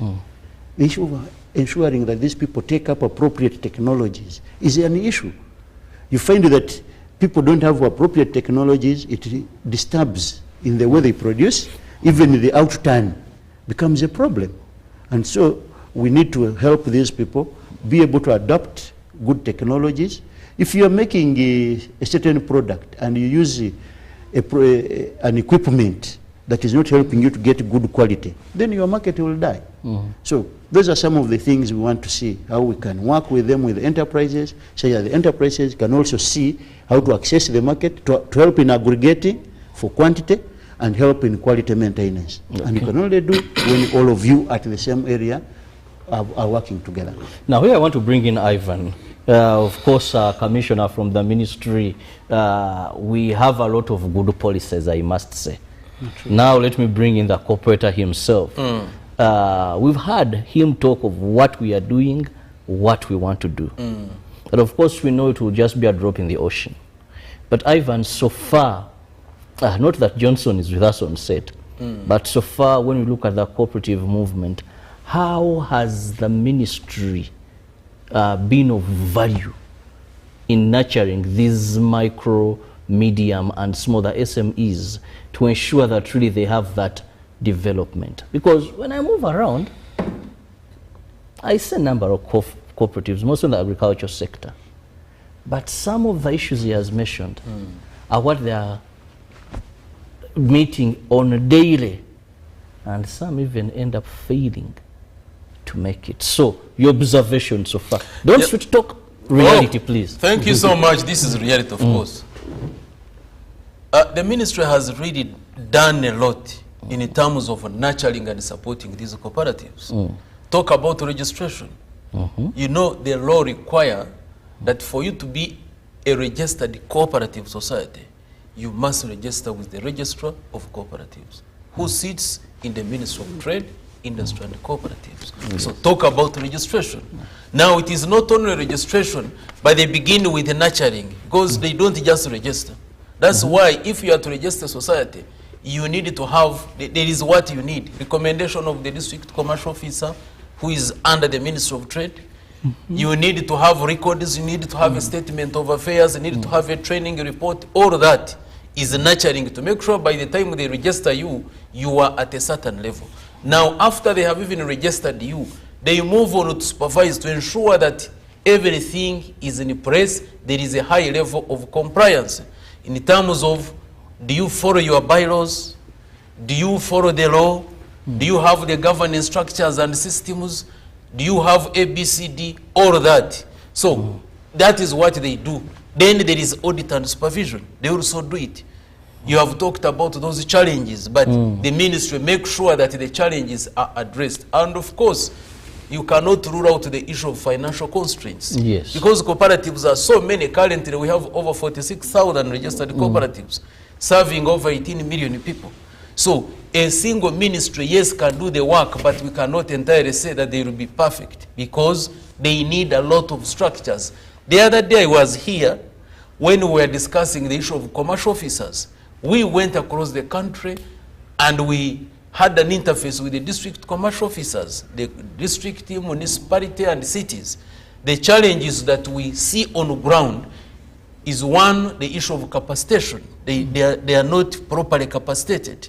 The issue of facilitation, and yet they fall within the ministry. And this is why we call upon, yes, the ministry has done its work. However, they need a lot of facilitation, because they are covered, their constituency is very huge. It is huge. In fact, the Ministry of Trade should be having the biggest budget if they are to do their work, because look at trade, industry and cooperatives. Cooperatives themselves are so many. So this is why we really not need to call upon government. Yes, the ministry is doing work, but they need a lot of facilitation. They need a bigger budget to make sure that we implement from the top up to the district level, in fact even up to parish level. Because you see now each level, they have formed parish PDM circles. Now those PDM circles are at parish level. So who is going to nurture them? Who is going to supervise them? Who is going to audit them? Who is going to do all that work? It is a ministry, because it has the legal mandate to do that. Yes. Now, how do you do it? You need a budget. So that is ideally what we are looking at. But Mr. Chirabo, to add on Johnson's submission, I want to tell you that globally, all cooperatives started as SMEs. Or if you are to read their history, just go to Kenya here. Look at, let's say, for insurance. It started as an association in 1968. But now, it is the largest in the entire Africa. You come to Uganda here, the Cooperative Bank, it was established in 1964 as a savings and credit scheme, not a bank. Very small. By the time it closed, it was a fully-fledged commercial bank with over 20 branches. So, name them, there are so many. Ankole Coffee, for example, which is, it's now a very big union, very vibrant, exporting over 200 containers of coffee every year. Do you know how they started? If you can look at their history, then you know the role of nurturing these SMEs. But has it been government, Ivan, that has done the nurturing? Yes, we have the commissioner here now, because what you're talking about, one would say, yes, government has provided the legal structure. You know, that now someone knows, sorry, the cooperative knows that they are formal, they are existing. But has it been government input or the fact that this is what you need to do and it's available? No. I'll give you, for example, Chibinge. When I look at these, much as I have the commissioner here, so when I look at these cooperatives, I see it's a struggle that they have done to fulfill requirements. No wonder sometimes I hear something, but I have to travel for certification at, you know, the ministry, I have to do this. So this is why I want it to be. You know, moderator, it's a combination of everybody. You can't entirely say it is only government. Government has done its part. From registration plus other activities. Those are mandatory. Because it's a lot. Commissioner now, here knows. You come to UCA. UCA has its mandate. Yes. Capacity building, global advocacy, arbitration, and others. So you we have partners. For Uganda Cooperative Alliance, there I'm not complaining. It is evident. Yes. The nurturing I see day in, day out, day in, day out. His team struggling, dreaming, planning for cooperatives. Possibly, moderator. When I go to Johnson, what I hear is I have to travel because I have to fulfill a requirement. You see, not government hand assisting me to do this. You see, moderator, you are fortunately you are talking to a practitioner. Yes. I have been in the cooperatives now for 21 years, having started as a cashier of a circle. If I can tell you the story on how the ministry supported me, I'll be very glad. You get me?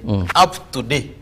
Then you'll know that. You know, when you are not there, you may not see what the government is doing. I'm not a spokesperson. Yes. But I give you the practical experience on how I have moved up to this level, working with the Office of the Register of Cooperatives in ensuring that Ivan Asimwe becomes a real practitioner. From cashiering, those seminars, those trainings, all that, how do they support the managers, these cashiers and others? It's not about the institution, but even the human resource. How do they support the human resource? Imagine myself from cashiering, accountant, loans officer, assistant manager, manager, general manager, all that. Then they have the structures of commercial officers at the district level. Yes, these are people who help you even up to the circle. I remember when I had just been recruited as a circle general manager in 2007, 1st of July. It is the office of the cooperative officer that I really worked with, mobilizing these people within the district. If you don't have a commercial officer, you can't mobilize. They have to support you. Then you have to have different programs. You have to have authorization. Who are you? The commercial officer has to be there for you. So all that, we have moved a very long journey up to this time. So possibly, if you are not there, you may not really see what the government is Johnson doing. is banning. Yeah, let me, I want to give you, I told you for today, the legalities you seem to understand that the legal environment is there and it's mandatory we should do. Therefore, we have an option. Now, this side of the development of these cooperatives. Yes, that is where I'm interested. I can first give you a few examples. One, when you see some of those cooperatives existing down there, they have not just thought about themselves. For example, you have heard of the housing sector in this country? Yes. 2008-9, we sat down, said, but there is a housing situation challenge in this town. What do? Said, can we go out and mobilize these people to begin thinking towards housing cooperatives as a method of provision of housing? And today we are talking about a housing union that is in place.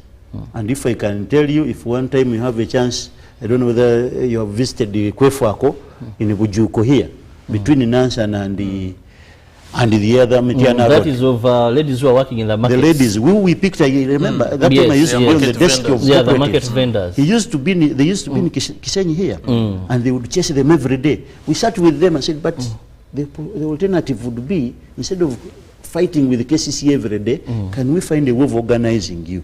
You work together to get into housing. Now, that's in terms of the idea generation and formalizing ideas to ensure that they come up. Now, you see the issue of energy. In fact, before Yaka came, cooperatives had started that method of delivering power. Oh. Yes, and the ministry would work with them to ensure that they again connect them to stakeholders and partners to work with them. The issue of linkage is also there in terms of business development. So we worked with the people who had the need, because for example in Padilla and Abim, at the time there was no meme there, there was no UDCL. I know right now the policy has changed, but they had really done some work before these changes that came in. So that the minister would come in, but even then going to the ground. I remember a few years ago when Pakamex, that's Padilla Beam Energy Cooperative, you know electricity has issues. The components you have. Now the issue was about monitoring the equipment they are having and the tools. Now we worked with them, because I know we also do diagnosis in that process. In the first 2 hours we did diagnosis and said, no, you people, you're going to continue doing losses.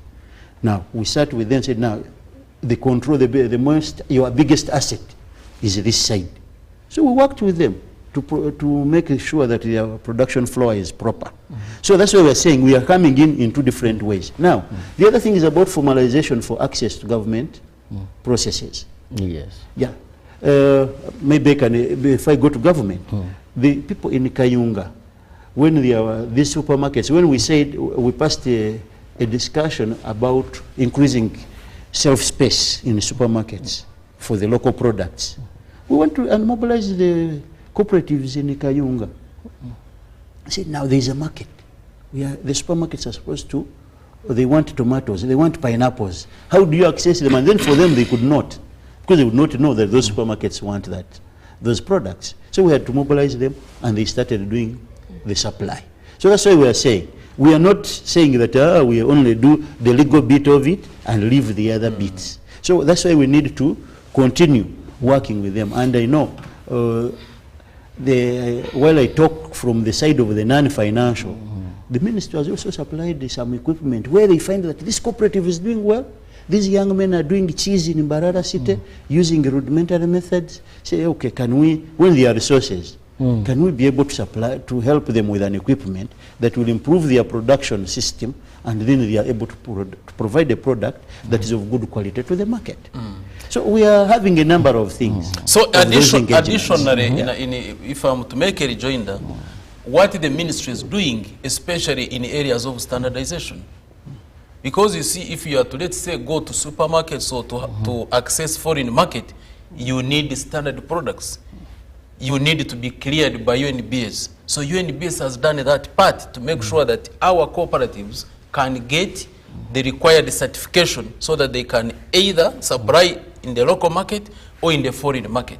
Look at trade, external trade, how the ministry is linking the cooperatives to the external buyers. Because you need a license, you need a certification, and the ministry does that. So it's a lot, like you can't really finish it here, but the ministry contributes a lot towards cooperative development in the country. Well, there is something small I wanted to add. Please. You have had the issues with the artisanal miners in this country? Yes, yes, yes. The ministry has worked with a number of stakeholders to develop them. Now, as they not to eliminate them. No, not to eliminate them, because you may not. The big miners may not get there. We are working with them now. They are beginning to. Because I last heard them of the struggle. We are being eliminated for the big miners. Yes, but now they are being organized to become cooperatives. Because when they are cooperatives, you can easily interface with them and also get their views. Because when you go to artisanal miners and you want to handle them as individuals, you would get a problem. They would not easily organize them. Their issues would not be attended to properly. But now we have encouraged them to become that side. So that's why we are identifying for this country the major things that would enable this country to develop. Can the people develop the enterprise, use the cooperative model to be able to grow them and sustain these businesses? That's where we see, as a ministry, the focus we need to look at. We develop the enterprises, we guide them to develop that level of being cooperatives, such that they have a voice, they can be able to be attended to. You can help them, train them. When you are reaching out to them, you usually reach out to them. Now, the other issue you could have seen the brands and the packaging things in this country. We have also now put focus on how to improve the branding and packaging of the products of this country, such that we don't still remain lamenting that our products are not accessing market. So the ministry is doing a number of things with the people to ensure, because the people are the ones to do. Yes. For us, we can't do as a government, but we guide them, we bring access, we keep thinking and exposing them to the communities to these things, such that they take them up, such that their products can get better money on the market for wealth creation and employment. Now, so interesting what government is doing to ensure that the micro, small and medium enterprises are nurtured into development through the cooperative model. Now, this takes me back to something very important as well. Now, when you look at most of these cooperatives, one would say they start on a low pace. And some maybe start with illiterate people. Sorry to say, but these are facts. Now, when we talk about the non-financial assistance, which is very important, though most of us quickly understand the financial assistance being sent to us, and that's why you find that some of these cooperatives, most of the circles, people come to form them because they have heard that once we make a formation here, then it is simple, go to Ivan, go to Johnson and say, here we are. Give us some money, and they will need to give us some money. What happens thereafter is a hard thing. Ivan, how easy has it been for Uganda Cooperative Alliance to carry on mindset change? I've seen people you tell to register and they tell you once you register, you succumb to taxation. They have not been knowing you, you've been doing your business, you've been making money. What is taking you there? So how have you been able to improve mindset change, people to actually formalize? Formalities are not that very easy, and we don't love them that very much. Thank you so much. You know, the mindset change that we have been working on is not this issue of saying form and we give. No, that's different. Because but that one worked. That's different. It may work, but for a short time. I see it in because you see, a cooperative is a cooperative based on principles, values, and ideology. If you want a cooperative to be strong and sustainable, then you work backwards. You just open the eyes of people to really see an opportunity or realize there is a challenge. Once for them they have seen there is a challenge, and this is how cooperative started globally. 14th of March 1761, the weavers are seated in a room like this, and they realize there is too much demand for the products. And then they say, why don't we cooperate so that we can move faster? That is a cooperative. 1913 here in Uganda, Ugandans, the farmers, having realized the challenges they were going through, they said enough is enough. We have so many problems, we cannot continue being slaves in our country. We must form a cooperative. 4 farmers led the revolution, and hence they formed the China Korea in 1913. So what do I mean? The ideology. You come here, for example, you are journalists. Now, my role is not to say, you form a group and I buy you machines. That's not a cooperative. My role would be, I come here and say, you people, don't you see an opportunity in this country? Politically, there is stability. The money is there, banks are there, they can lend you. The environment is okay for you. You are land, degrees, diplomas, masters and PhDs. So you have everything around you to change your status. So what do you need? So you'll see, journalists will start thinking, it is true. So one person or two people, Chiraba and the others, a few, they'll say, you know what, Ivan is right. That is the model of UCA. Ivan is right. We have been exploited for a long time. Why did we go to school, for example? Did we go to school to speak English, or we went to school to make money? How do we make money as journalists? Let's come together, own the media houses, even have a bank, because you have the capacity. Media people are not poor people. Now, you find that you have the media, you have a bank, and you are there controlling the whole economy. That is the model. So, ideally, what UCA would do, it would go to a community.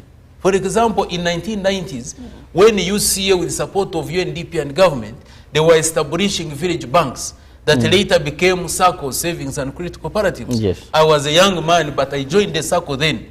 So they would mobilize people within a sub-county. And then we had experts who were really teaching us issues to do with the economic transformation. How do you transform yourselves? And everybody was eager. So what do we do? That, do you know you have the capacity to have a bank? He said, is it possible? So eventually we joined, formed the village bank. Now it is a very big circle in Rukunjiri district. You get it? So this has been the ideology. And then you see in its capacity building, we have been using the integrated cooperative business model. I want the viewers to listen to this. The integrated cooperative business model does not create a standalone cooperative. Like, for example, you can't go to a community and say you form a circle, savings and credit. First of all, if they are to save, what is the source of income? If they are to access credit, you are going to use it for what? So you create an integrated model whereby, if, for example, I am a cattle keeper, then I have a financing arm, the other side. If I'm still fattening my cows and my child needs to go to school, I don't need to sell the cow. Instead, I go to the circle, I get money, security and the guarantor is my cow. Because at the end of the day, I will take it to the cooperative and the cooperative will market it and then they pay through the circle. If I need inputs, maybe I need acaricides. If I need outputs, everything is gotten through that structure.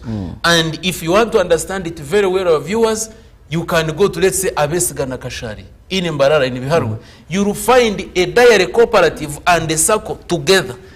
If you went to Shema, you will find, let's say, Shema Dairy.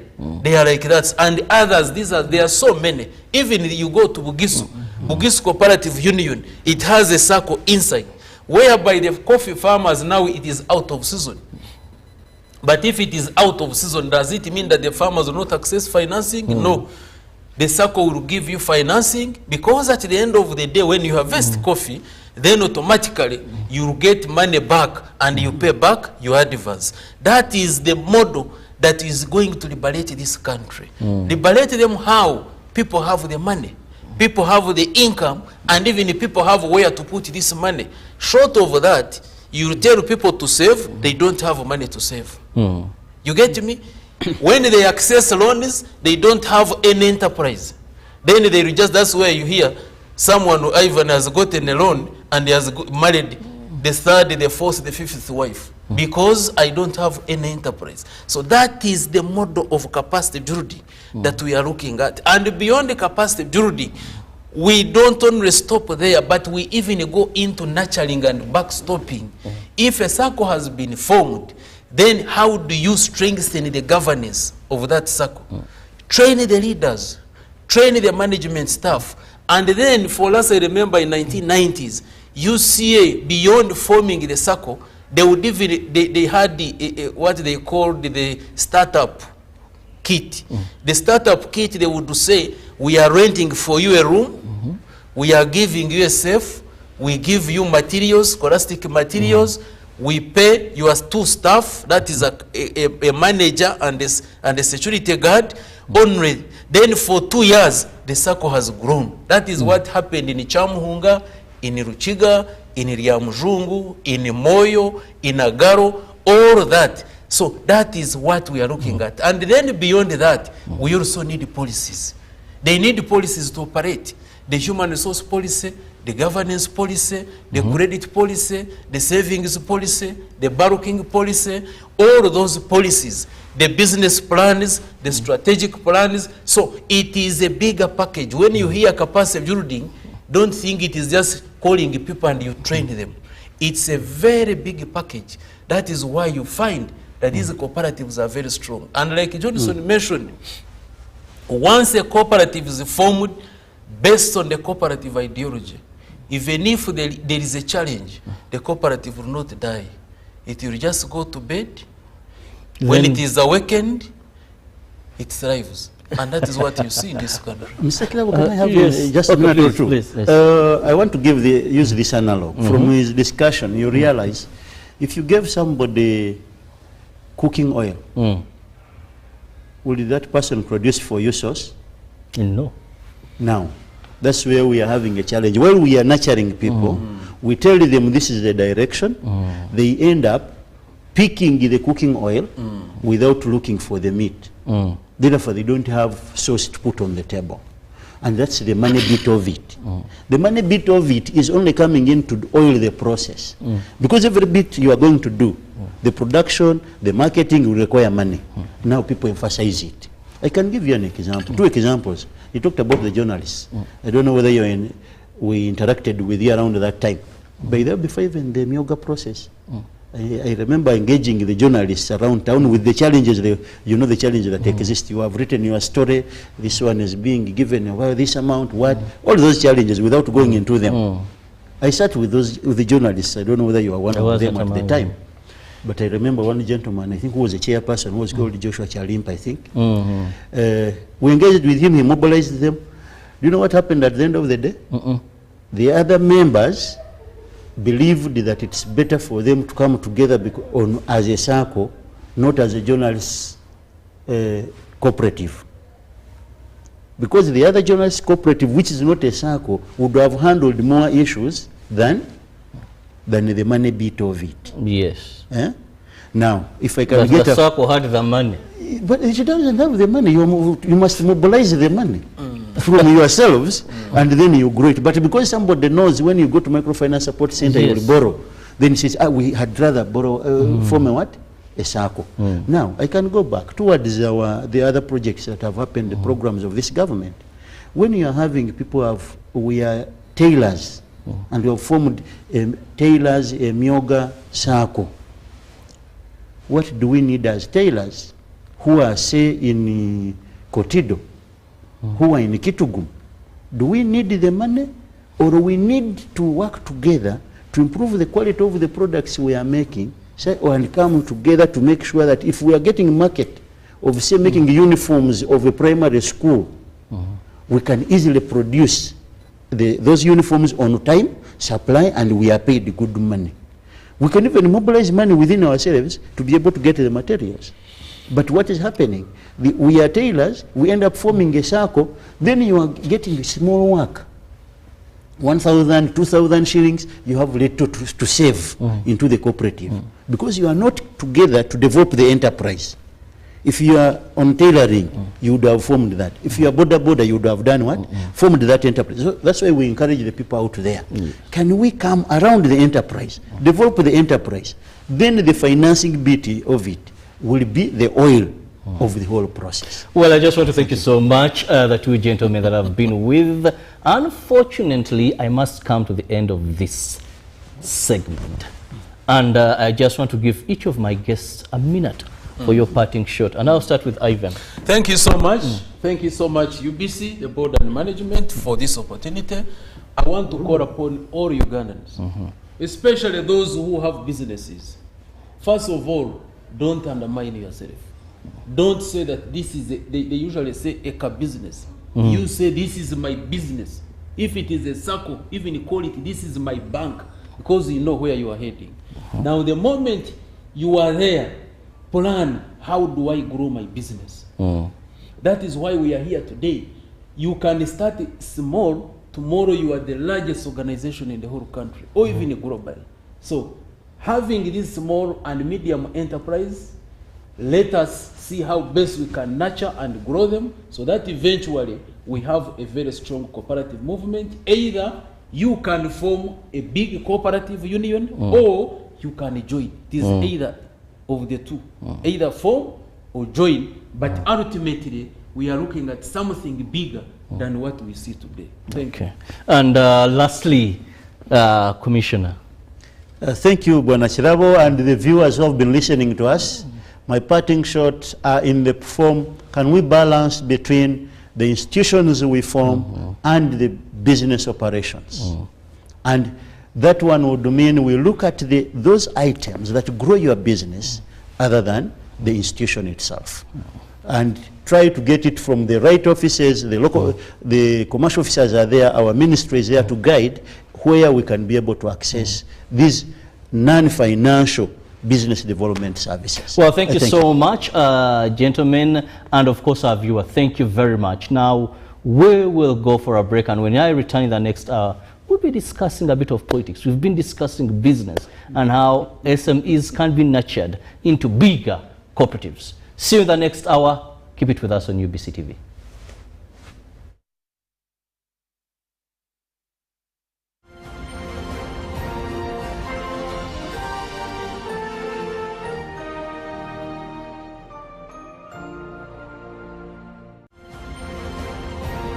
Live from UBC Studios in Kampala, this is Good Morning Uganda. In a nation hungry for truth, a world where every story matters, there exists a beacon of trust and reliability. For decades, they've been our voice and our window to the world, holding the mirror of our history. With 4 TV stations and 11 radio channels spanning 27 languages, they stand as